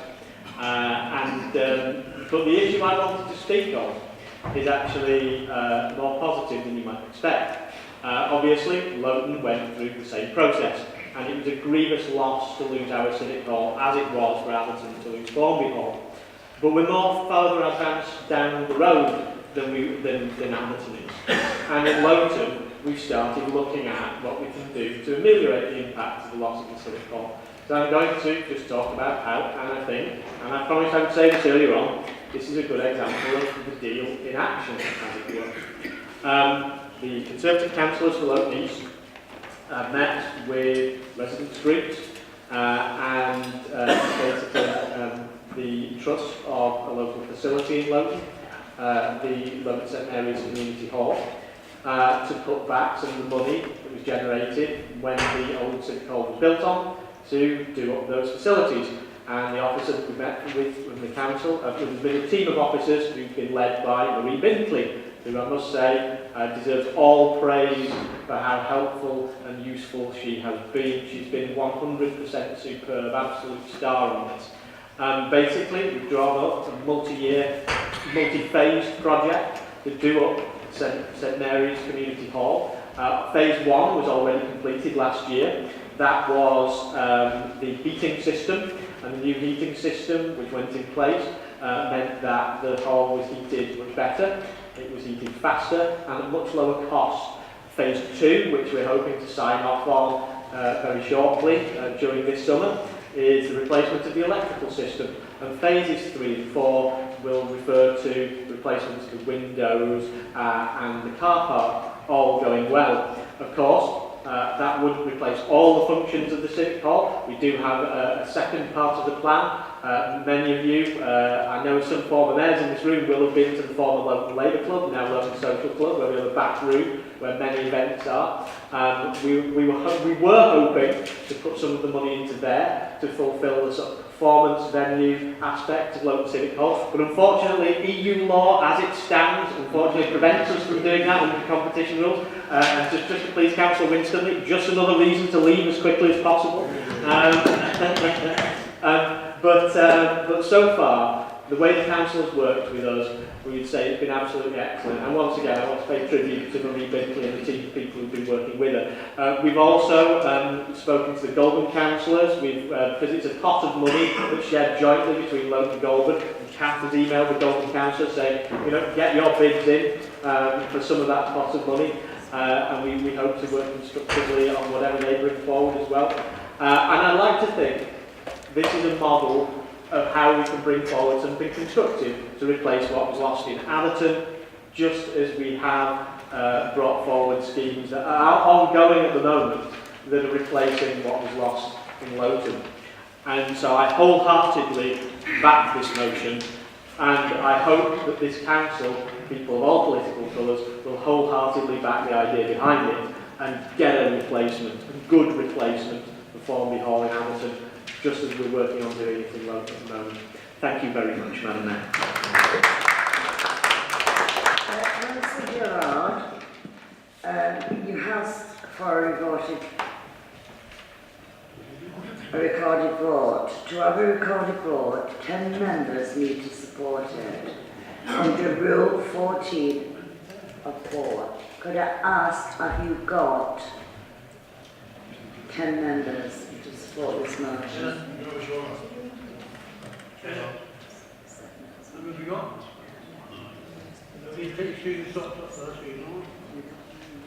That's Councillor Molyneux, he's got it for this.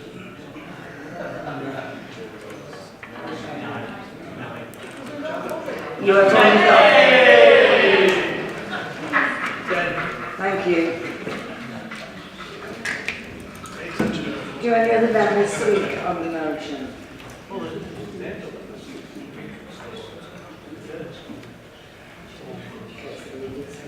Councillor Reader. Thank you, Madam Mayor. Can I firstly congratulate Councillor Jerry on his maiden motion? I think that's the right word. Sorry, Mayor. I must have been on holiday. Firstly, can I congratulate on your passion for Atherton? And some people in this chamber on opposition benches mustn't think that we don't get, as cabinet members, we get this all the time from all members in the Labour group about their areas. So the Atherton members give us headaches all the time about what's happening in Atherton.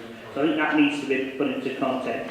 What I'll come to first, really, is the Civic Hall scenario. And if you can look at, because I was involved in the early stages, so 2011, when the cuts came in 2010, I think we should be able to say something like 65 million in the next 3 years. So we had to look at that. Now, the information I've got, might not be as good as your information, but the information I've got is that Formby Hall was losing money.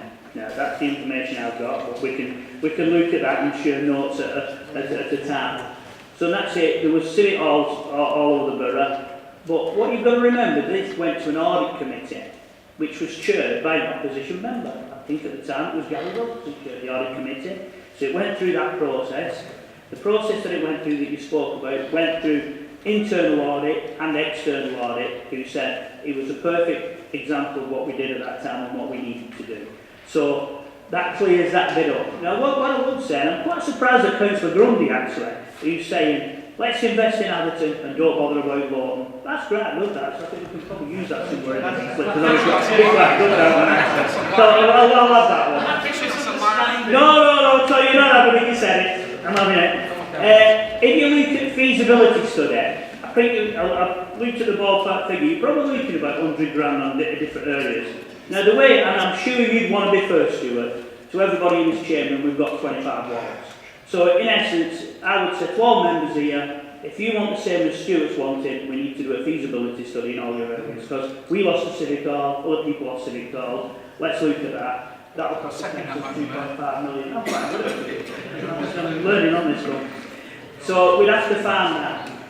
So what I would say is, I would want to help you, And what I would say is, and I've spoke to the Atherton members about this, and we can sit down with the funding officers whether that can be done, because we've actually got the old Atherton Town Hall, which is at the moment out for asset transfer. So I think we could look at grants for whether we could get a feasibility study done around that area, and that applies to everybody in this chamber. So everybody can have a piece of the cake of that if it suits their area.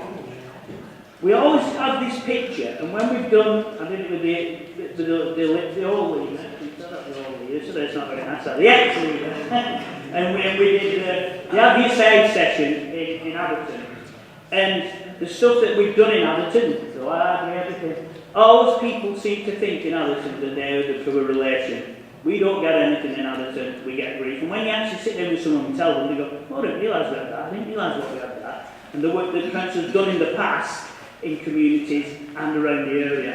Nothing's perfect because we're in that world at the moment, that's it.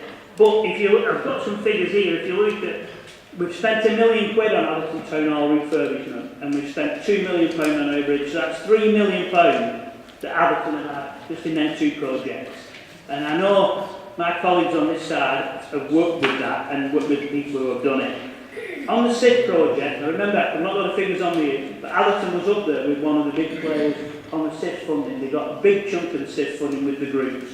So they're not the poor relation in this borough. They actually get a good cut of the must here, and we dish it fair as you can dish it fair. And I think sometimes you think, you spoke about Wigan and you spoke about Leigh, and you speak about Atherton. Wigan and Leigh are the two big towns.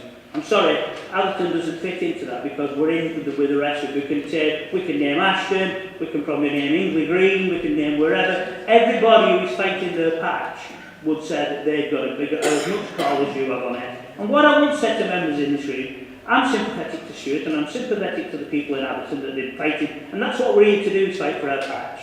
But I can't support the motion because I want to fight for Aspel, New Springs and Welly, and I want facilities there. So if I'm supporting Atherton, I want my area to have it. And I know that's not feasibly, that we couldn't do that. But I do appreciate where you're coming from, and sincerely I do, but I think everybody in this chamber would say the same things. I think you put a really good case forward, and I admire that. Thank you, Madam Mayor.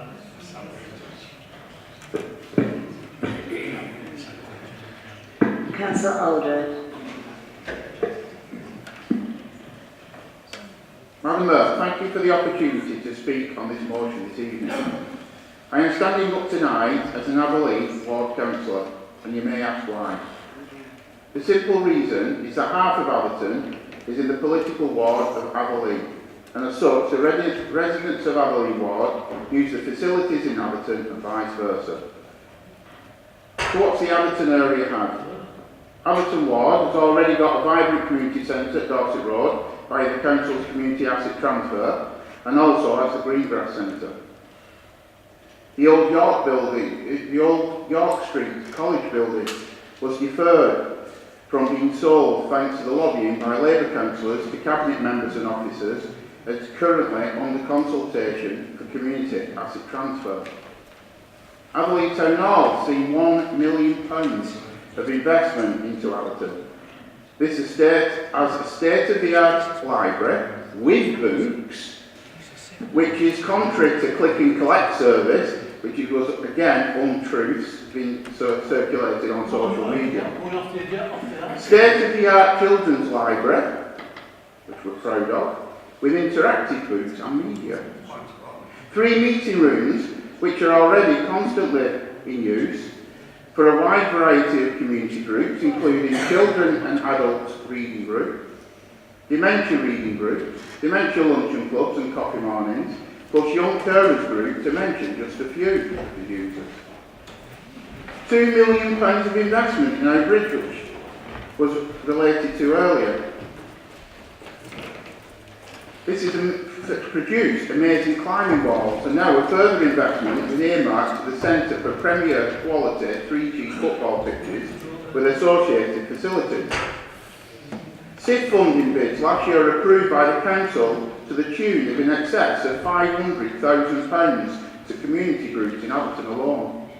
Of course, Atherton has got a strategic master plan, almost completed, this is largely due to the fact that there has been Labour councillors' representation at every single meeting since inception over 18 months ago. So, Madam Mayor, we believe that whilst we do support the whole of our ward, and as many of the aforementioned achievements are down to the hard work and support and considering the Allerton area has already received much of this money, John, Deborah and myself firmly believe that if any more money is available, it's only right and proper to spend it in the Westleigh side of Aberley, where there is not a single community premise or community space available for our residents. And we firmly believe that it's this area where the balance needs to be withdrawn, as all our residents are important to us and deserve equal opportunities for community enrichment. Thank you, Madam Mayor.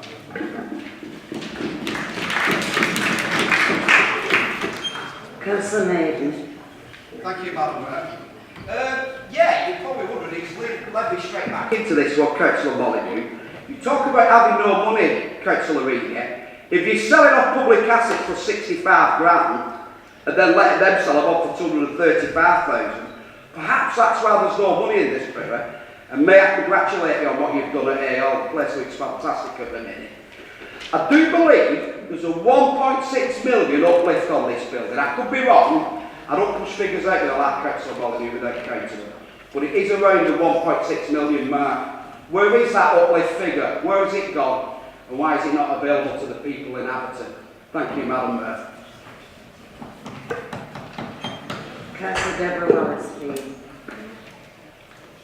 Thank you, Madam Mayor.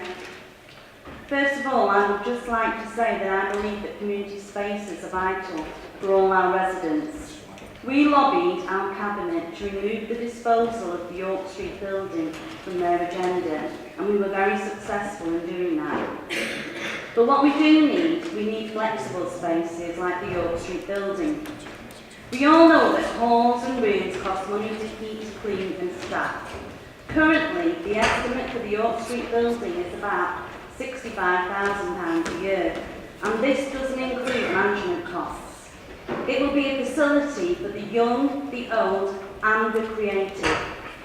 It concerns me that in Aberdeen there is access to so many community spaces already, as Councillor Alford already told us. We do have a fantastic Dorset Road Community Centre. We do have the Greengrass Centre, where I often visit with young carers. We have the wonderful renovated Town Hall. And we also have other halls within Aberdeen Centre, because we have several church halls that are used. So there is a capacity issue to ensure that everything thrives. Councillor Jarrett rightly mentions the importance of community cohesion. By working together across political parties, we can achieve so much more. Not only by combining our Brighter Borough money, which we do already, but by supporting all our voluntary groups in all our facilities.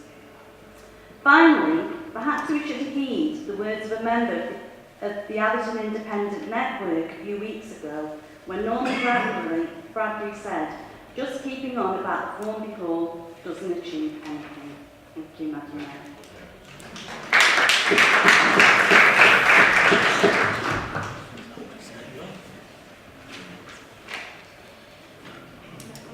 Councillor Brewer. Thank you. I'm glad Councillor Molyneux. Yeah, I'm glad Councillor Molyneux's returned. Keeps on about figures. Selling a facility for £65,000. Wasn't you the Cabinet member who proposed these halls to be sold? But yeah, £65,000. But the overall of it was Civic Hall. That was sold for peanuts as well. Knocker Ballroom sold for peanuts. Aspel Civic Hall sold for peanuts. But they tried to get into public hall. But because they thought they was going to have a whole building, they reneged and gave back word. Now that tender should have been rejected, but it never did it? Because what went on? what secret meeting went on. I think we should get all the documentation out. And like Councillor Maiden said, there's a retainer on Farm Bill, there's a retainer on Lawton Civic Hall as well, isn't there? £1 million retainer. But yet, we don't see all this money, but we don't, our ward generates £4 million in council tax per ward, Councillor Reader. 4 million! We never see anything like that in the Green. All we're asking for is a bit of investment, which we've not had for 30 years.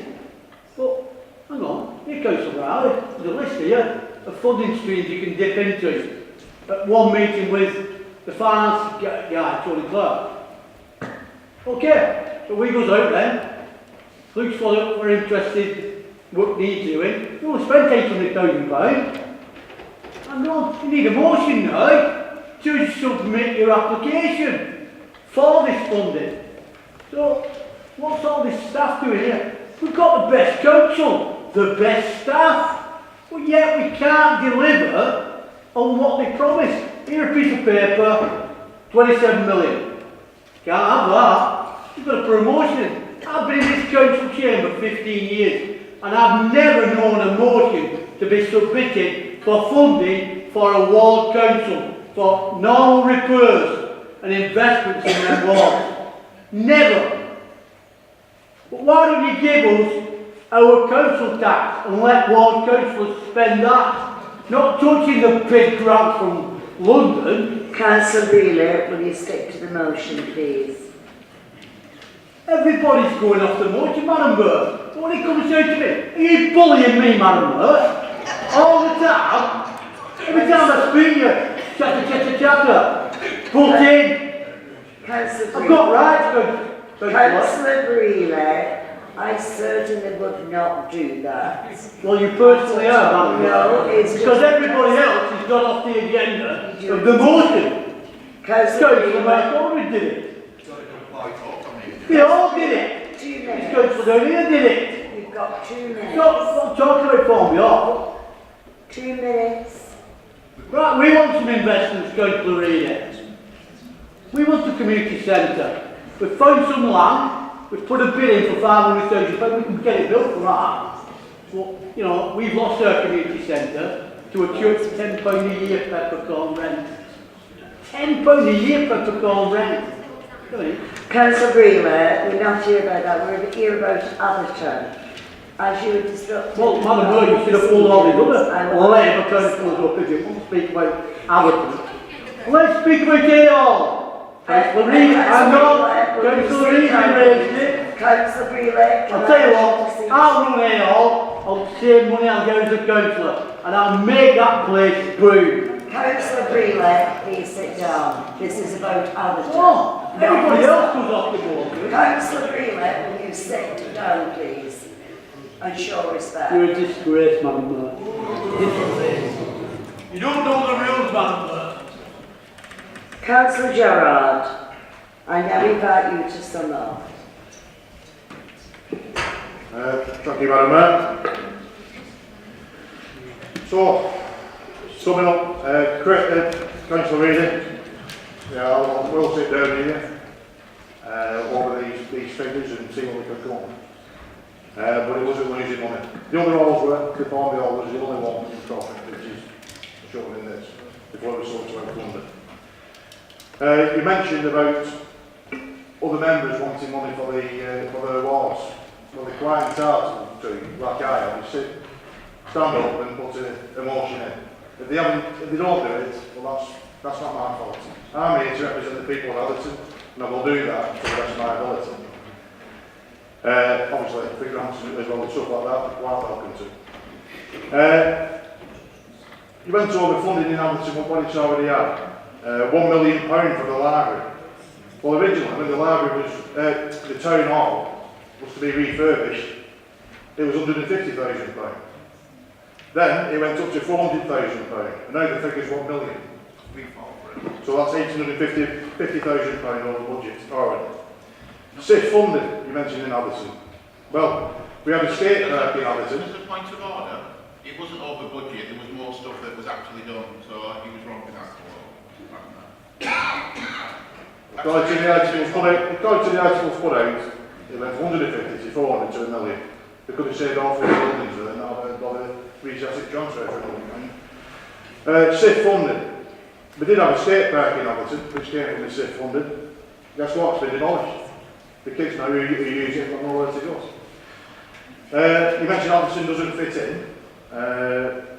Well, I don't think the people of Alderton allowed that word increase. I know you can be trapped out. But I don't think we should let war politics get in the way. So you're standing for, you want money for who you represent. Well, your job as a cabinet minister is to take my concerns on board.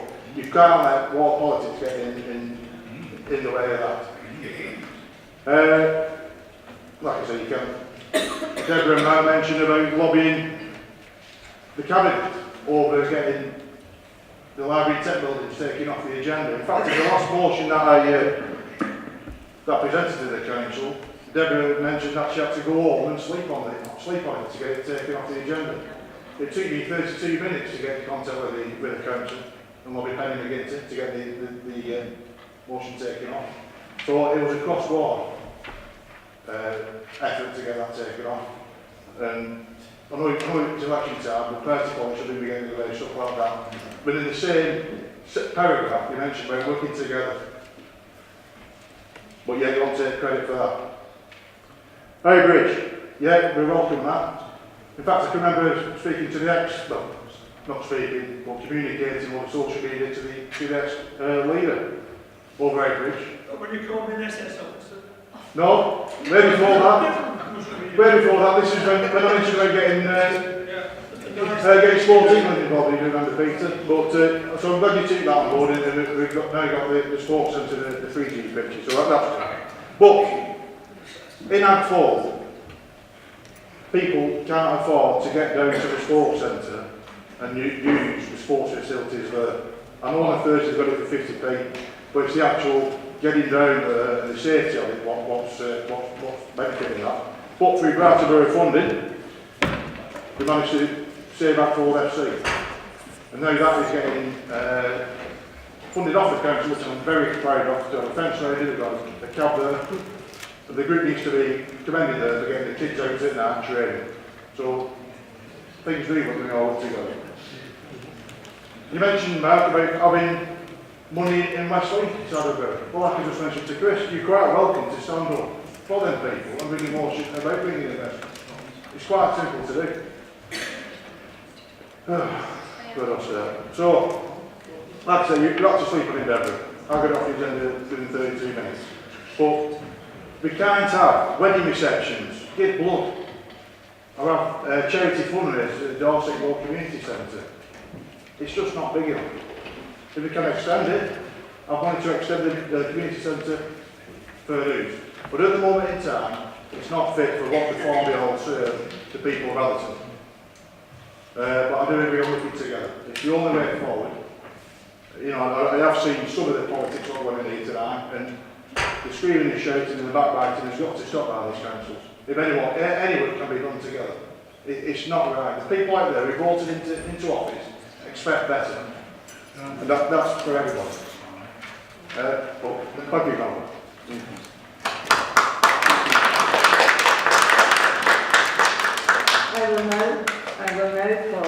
I will now move to the vote on the motion. All those in favour of accepting the motion from Councillor Gerrard? And it is a recorded vote. Please show. Electronically.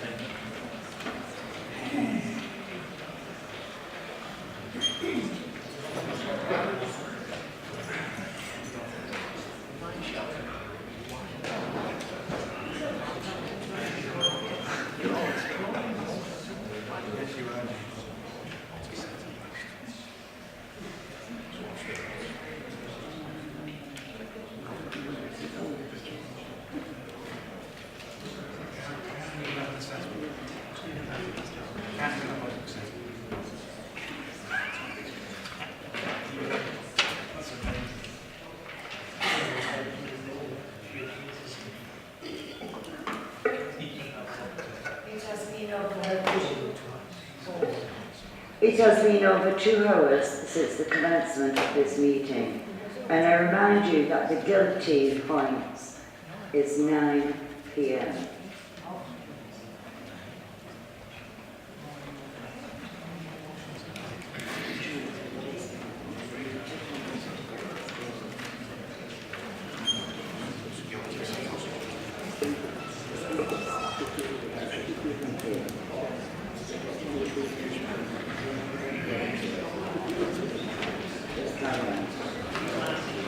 Right. Councillor Conley.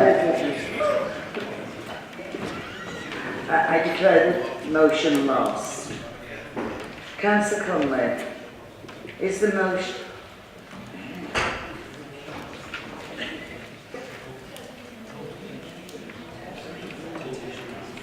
A motion has been submitted by Councillor Conley, which is set out on page 136 to 137 of the agenda. Councillor Conley. Try not to take us up to 9 o'clock, like we do. Madam Mayor, hopefully we can get towards a more unanimous view of an issue than we've had on other things tonight. If you remember in January, Councillor Jones submitted a motion about mental health. And I'd spoken at the time and was intending to move an amendment. So when that meeting was closed without the motion being addressed, I said I would put what would be my amendment as a motion to this meeting. And I think it's really important. And what Councillor Jones raised because it really is important to me. I was a mental health professional for 40 years. My wife works in mental health law services, protecting the rights of patients with mental health problems. My daughter is a lecturer in human rights and she's a legal disability nurse. So very much in our family, a history of involvement in mental health services. So I think it's really important. Statistically, 1 in 4 people have a mental health problem within each year, which looking around the chamber means that about 20 people in this room will probably experience a mental health problem during the next 12 months. Can you imagine if that was a physical illness that was affecting 1 in 4 people every year, what the response would be? And yet merely 11% of NHS funding is spent on mental health. So the issue for me is that we have a health lobby board, and last year we were very conscious about the increase in mental health problems, particularly in younger people, and set up, as part of that health lobby board, a mental health programme board. And that was to look specifically at mental health provision in this borough. So it involved all the statutory voluntary agencies, carers, and I don't think Councillor Jones was aware of that when he put his motion in January. So actually, what I would like is for that mental health board to feed back and report to the Health and Adult Social Care Overview and Scrutiny and the Children and Young People Scrutiny. And actually, I'd also like this council to have a member seminar on this issue. So having said it affects so many people every year and the impact, we know that mental health issues can have a devastating effect not only on the individual, but the family. It can destroy lives. And it's interesting when you think that 50% of all people with serious mental health problems are showing signs by the age of 50. 75% of mental health problems are evident by the time somebody gets to 80. So you start to question,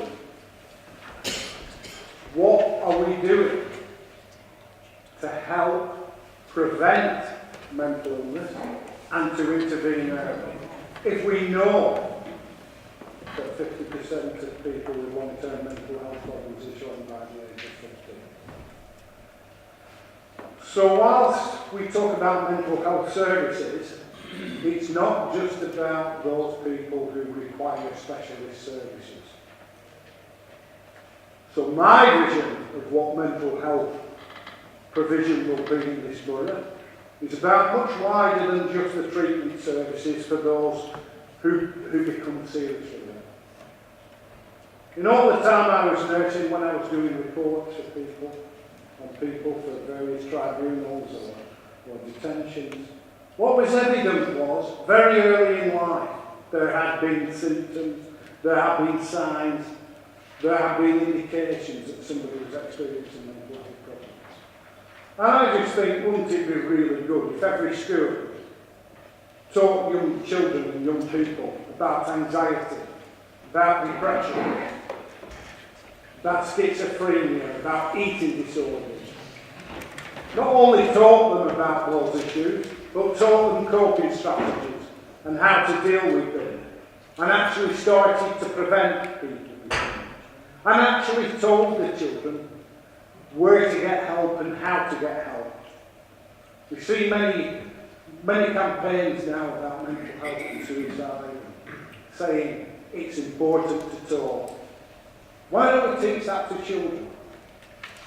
Many people who are mentally ill are unemployed.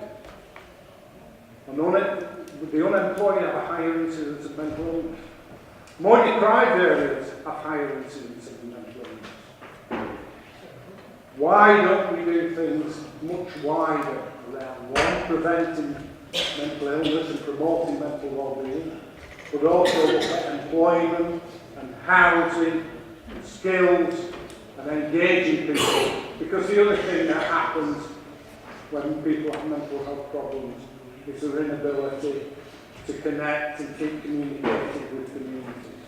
So there's a lot we can do much wider than just enhancing treatment services. And of course treatment services need to be enhanced. There's long waiting lists for children and adult mental health services. There's an increasing number of younger people who are self-harming. But why is it that we're waiting until people get to that point before we intervene? There's far more that we can do. What I hope is that mental health could start to look at not just the treatment services, but all those other things. People really do suffer when we get a mental health problem. And we know from the number of people that commit suicide for a variety of reasons. Mainly men, it's one of the biggest killers of young men, suicide. And yet the opportunity to develop those early prevention and early intervention measures need to be there. I think it's really important that we build a society, that we look at schools, that we look at what's in our communities, to ensure that people have the ability to get help when we need it, but actually get it much earlier. So when we face a situation whereby young people are showing the signs of mental health problems, why haven't we done something before that? Why haven't we intervened? It means changing the way we involve schools, the way we involve communities, and the way we involve other people. So I mean, IAP services and improving access to psychological therapies is important.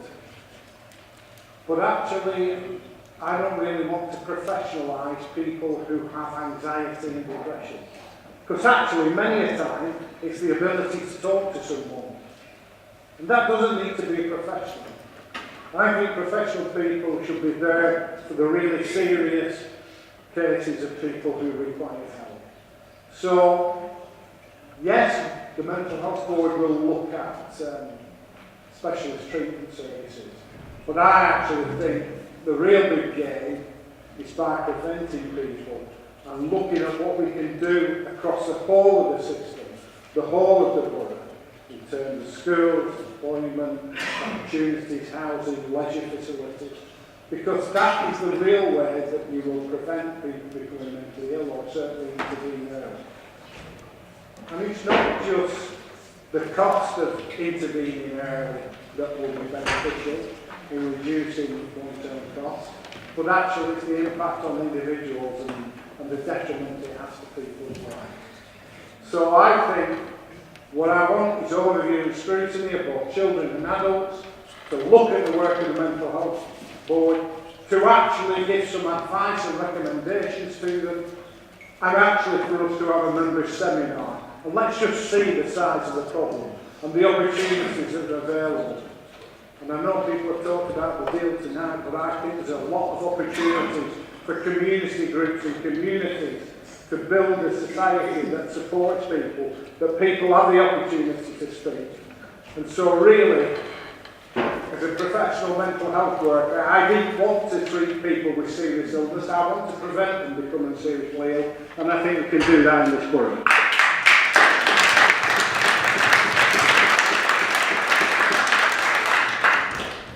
Is the motion seconded?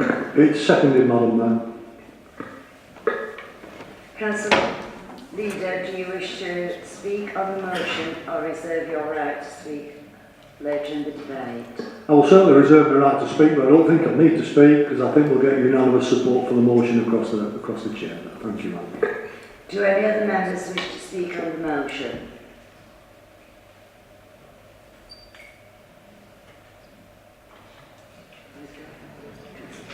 Councillor Breland. Thank you, Madam Mayor. Okay. Yeah, I've got a lot of admiration for Keith. He's got a lot of common sense, and we've had many a conversation in that members' room. Highly respected you, Keith. Right.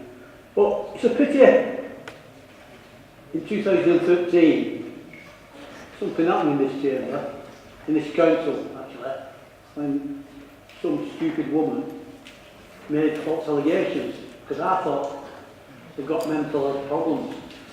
It's a pity it weren't extended to that person, plus the 5 women who supported the lie. Now, it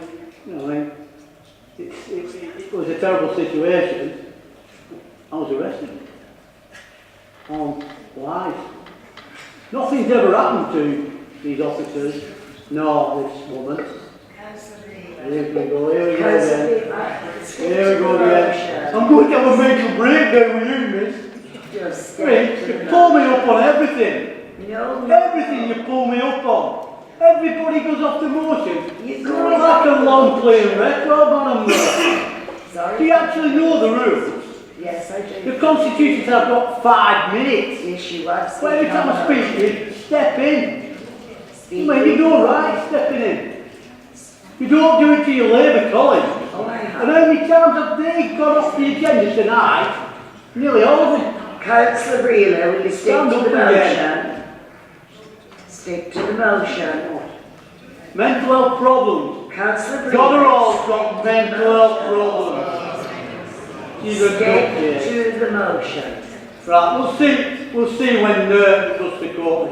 And it is going to court, by the way. Councillor Breland, will you please sit Because the governments go up and they Councillor Breland, would you sit down? Please have it, James. That solicitor's going to represent me this time. Councillor Breland. What's his space? Councillor Breland, sit down. Do any other members wish to speak on the motion?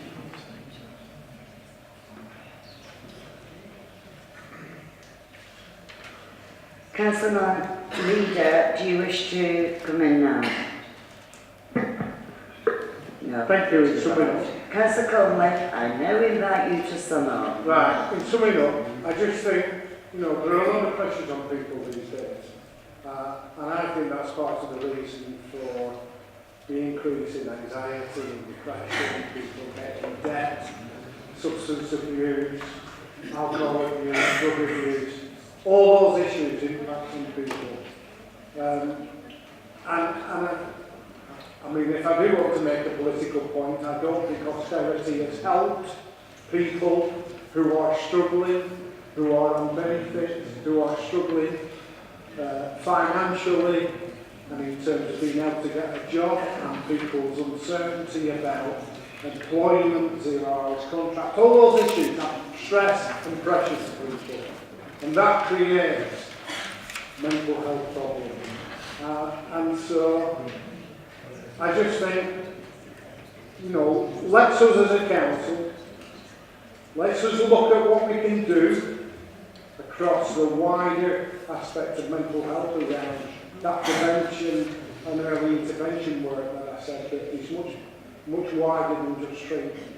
Let's see what we can do. Let's have a bit of scrutiny, make some views and comments known on the work of the board, and let's have a member sit down to start to influence what happens in this budget. Because I don't want to wait until people become seriously mentally ill before I start to do something. I think we actually need to be doing something with young people and with older people who are socially isolated and lonely, of course. But I just think we can do something different. And we can do something about maintaining people in the community, maintaining people's health and well-being, and actually ensuring that people are much stronger and more resilient in terms of their mental health. Thank you.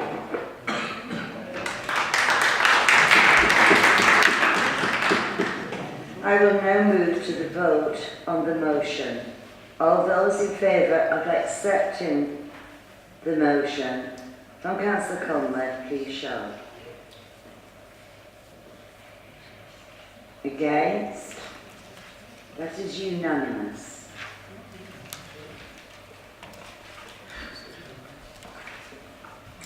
A motion has been submitted by Councillor Bullen, which is set out on page 137 of the agenda. Councillor Bullen. Madam Mayor, can I, sorry Jenny, could I just mention that could I put a personal and non-prejudicial interest on this item, as I'm a governor at the Deanery High School, so I'm just wondering if this is counting on this motion, please.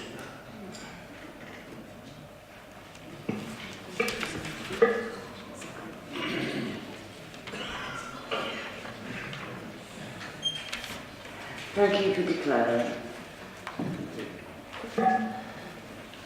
Councillor Bullen. Thank you very much, Madam Mayor. I'll be brisk because I believe a few colleagues want to speak on this motion. Madam Mayor, I contend that the cuts to school budgets are a national scandal. The government claims that school funding hasn't been cut and that education funding is higher than ever before, but that is just not true. Because in real terms, schools have a lot less money to spend. The Institute for Fiscal Studies calculates that since 2010, school funding in real terms has fallen by 8%. The school system is falling apart at the seams. It is estimated that there is 3.9 billion shortfall nationally. Every day, our head teachers are having to make difficult decisions about what basic supplies they can afford and which staff will have their hours reduced because there is simply not enough money. In some cases, head teachers and teachers are doing the work of other staff, like cleaners, and parents are being asked for more and greater levels of contribution, which many of them can ill afford. In some places, schools are closing for half a day to save money. The Schools Cut website tells us that 92% of our Wigan schools face cuts. 26.1 million lost to our schools between 2015 and 2019.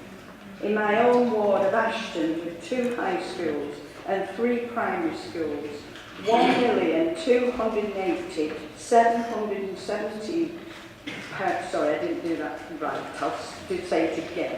1,280,717 pounds lost. This means fewer adults in the classroom, providing essential teaching support, larger class sizes and less individual attention for students and pupils, and less per pupil funding per year. I have seen our head teachers in tears because they've had to lose key members of staff, often support staff. One head teacher said that a teacher assistant who was just making a major breakthrough with a pupil, and they were starting to see a real progress and confidence grow in this child, had to give that member of staff notice. She said it was heartbreaking for the pupil, the family, and the whole school community. This is history repeating itself under a Tory government. In 1997, when Labour came to power, education spending was at an historic low. The Labour government prioritised education, education, education. They put it at the top of the agenda. This is what is needed now. Substantial investment. The teacher and head teacher unions and school governors through the National Governors Association are making major protests and lobbying hard. We, the Labour group, are fully supporting them. Children and young people are the key to our future success and prosperity, but they need and deserve a properly funded education system now. In Wigan, we value and care about our children and young people. We have, for example, asked them how they see the future for our Wigan Deal 2030. How do we explain to them how badly they are being let down by a government who thinks all this can be sorted with a few little extras? This is an insult to us, to all our parents, carers, children and young people, school governors and trustees, and most of all, our hard-working schools. Our good and outstanding Wigan schools who, despite the ceiling cuts and the unprecedented difficulties this is creating, are maintaining high standards of educational and pastoral care for our children and young people at the heart of their communities. And I want to thank them on behalf of Wigan Council and let them know how much we appreciate this. Restore, Madam Mayor, school funding to its rightful levels. I ask you to support the motion.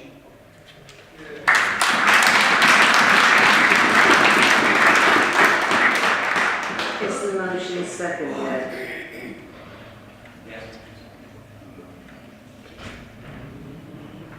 Councillor Sykes, do you wish to speak on the motion or reserve your right to speak later?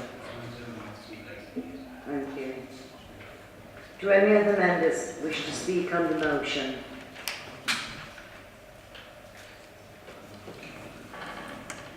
Councillor Whittingham.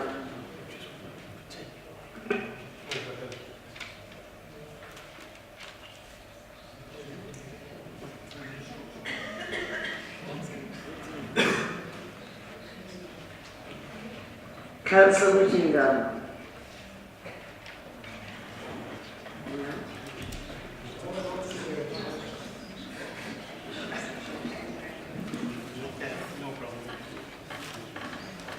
Councillor Mark Alden.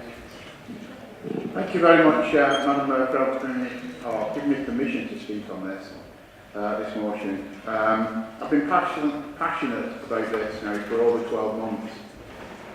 Fighting the cause with the National Education Union, of which I'm a member.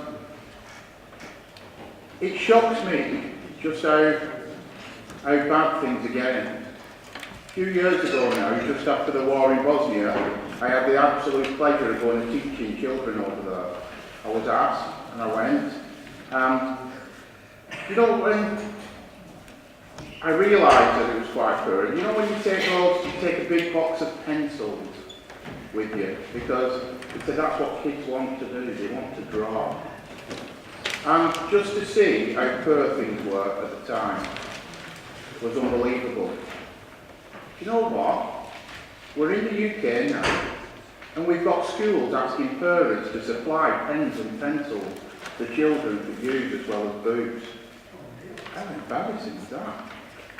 Just to let people know, if you've not looked at any information already, 26,098,452 pounds have been cut from these schools within Wigan Borough since 2015.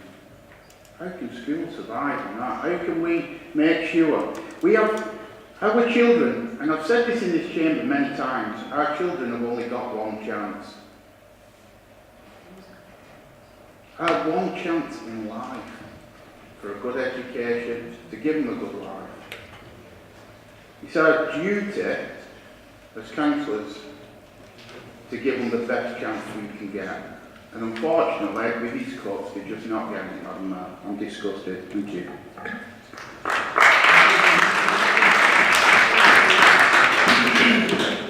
Councillor Roberts.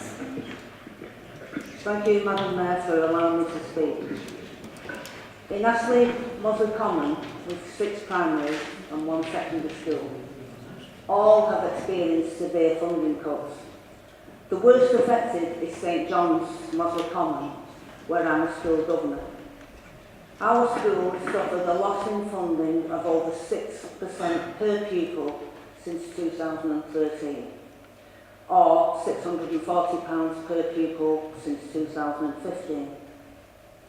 In real terms, this 6% equates to almost 19%, when inflation, increased staffing, as well as increase in pupil numbers, which we have seen from 135 to 157 are factored in. Also, approximately 16% of our pupils receive free school meals. And yet, despite this, the element of deprivation funding we are allocated is taken from the lowest possible band, which is band F. Based on present funding projections, our school is likely to suffer a 6-figure budget deficit for the period 2020 to 21. Last year, I attended the Labour Party National Conference as delegate for Lee CLP. Angela Rayner, the Shadow Education Secretary, pointed out that the Tories were planning to spend 20 million chauffeuring individual pupils to their nearest grammar schools up to 30 miles away, whilst at the same time cutting transport provision for disabled children. She also highlighted the crisis in teacher recruitment and retention due to falling wages and increased workload. Severe funding cuts have a greater effect on pupils with special educational needs and mental health problems. Last October, children as young as 5 went to Parliament to raise awareness about the impact of budget cuts and their ability to learn and be supported in their schools. Our children are our future and they deserve better. The next Labour government will make sure they are treated better, and I fully support this motion. Thank you, Madam Mayor.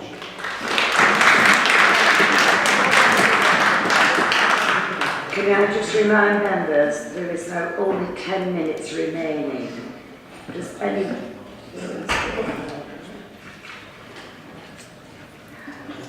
Would you... People whose names are down, do you want to speak, or should we go straight back to Councillor Sykes?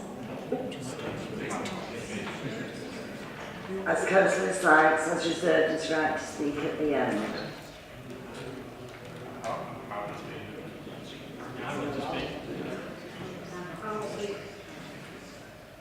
Councillor Gambles.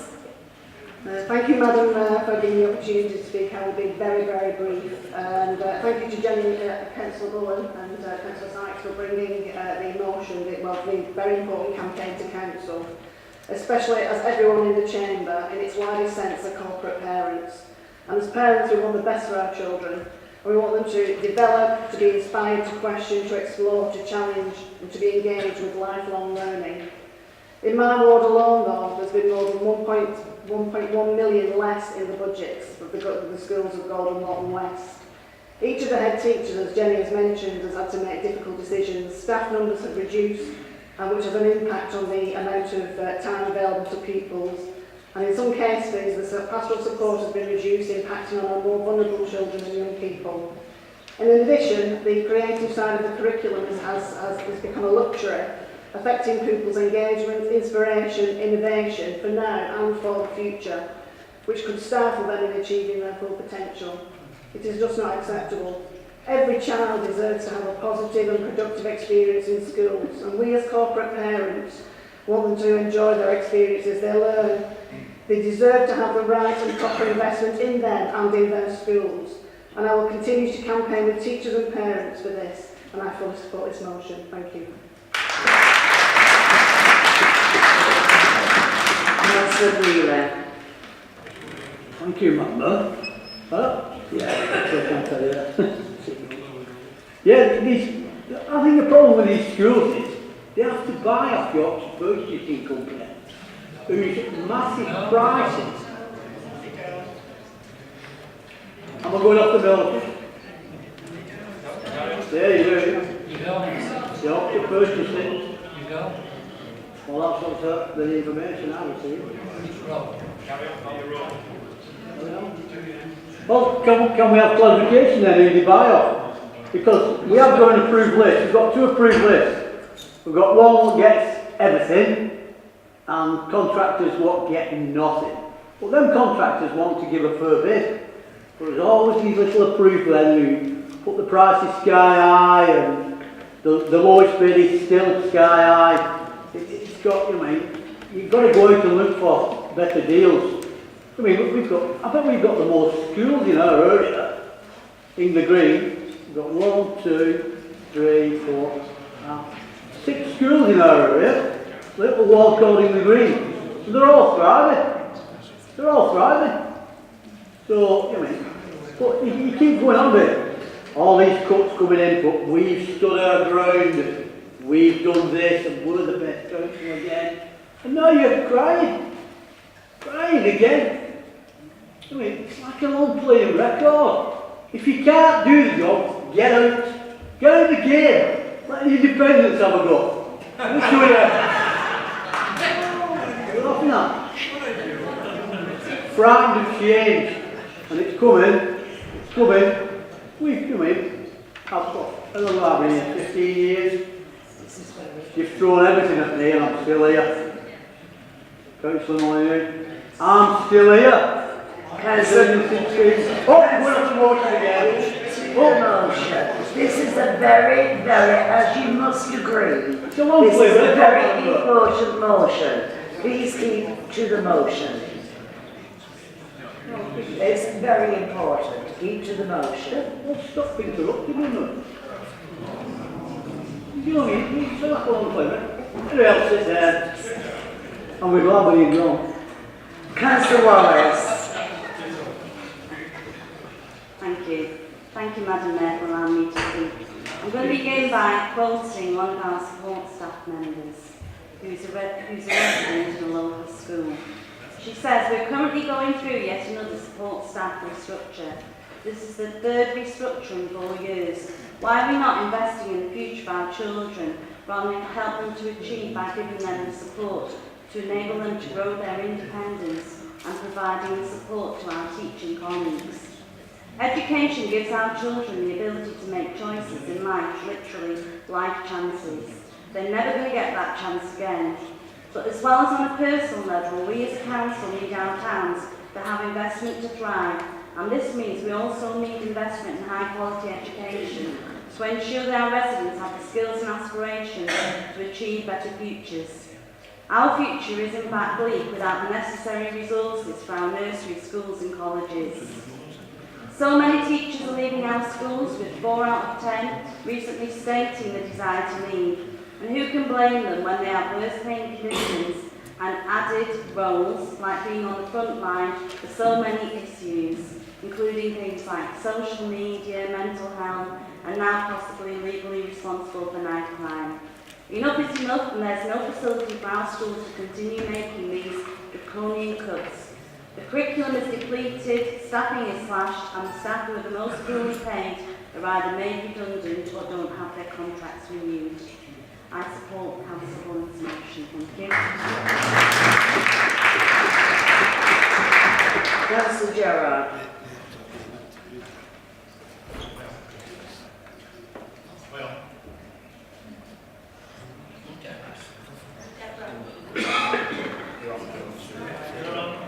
Thank you, Madam Mayor. Yep, I fully support this motion to lobby the government over school funding. As a parent myself, I was shocked when I had an email off the headmaster of St Mary's asking, telling us the state of affairs basically, and then instantly contacted Joe Platt, Chris Green and Damien Hines via email over it. Was that annoying? And as always, I think as a community we've got to invest in our youth, be it educationally or as it in the community way.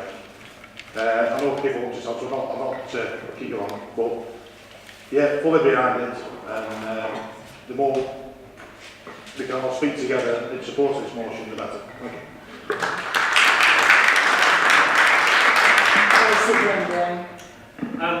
Thank you, Madam Mayor. I do wish to stress that the Conservative group will be giving support to this motion because it is neutrally worded enough that I think everybody in this chamber would be able to support it. But I must say that the way this has come forward, the way that the debate has been around it in this chamber, well, it's almost as if some kind of election is coming up. I think it's all very well talking about austerity and cuts and all the rest of it. We've got to remember back in 2010 when we came to office, £1 in every 4 was being borrowed. So obviously there was going to be a squeeze somewhere. But we did take steps to try and ensure that school funding was one of the areas least affected. Obviously the area least affected was the NHS budget has actually gone considerably up. Well, that's a different topic. And I do say that there is sort of a lack of trust and a lack of faith on this, because the last time this subject came up, you know, it appeared in all leaflets, which I'm sure we remember, quoting these figures, vast sums of cuts to local schools. So concerning, in fact, that the Conservative group brought it up in a senior officers briefing, because we thought these figures were absolutely shocking. To hear, much to our surprise, that these were figures not provided by the Education Department, but by a left-wing national campaign.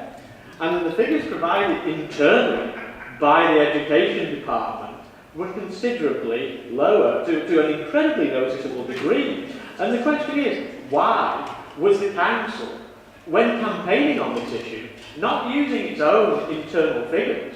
Why was it using the figures of a campaign that had been set up to campaign on this issue nationally?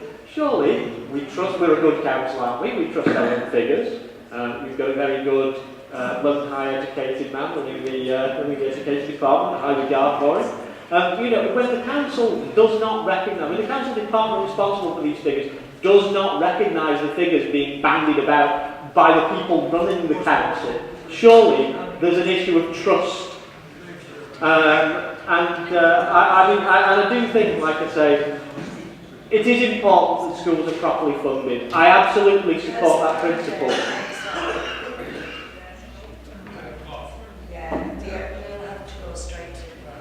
No problem. Thank you very much, Madam Mayor.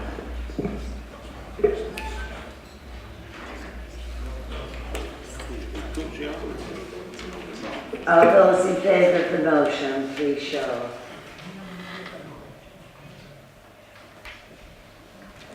All those against? That is unanimous. I'm going to have to go straight to the next motion and look straight to the vote on the next motion. Madam Mayor, just for clarification, can I defer that to the next meeting? Can I do that, please? Yes. Yes.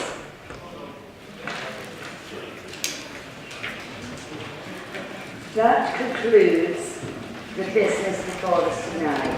Thank you for your attendance and a safe journey.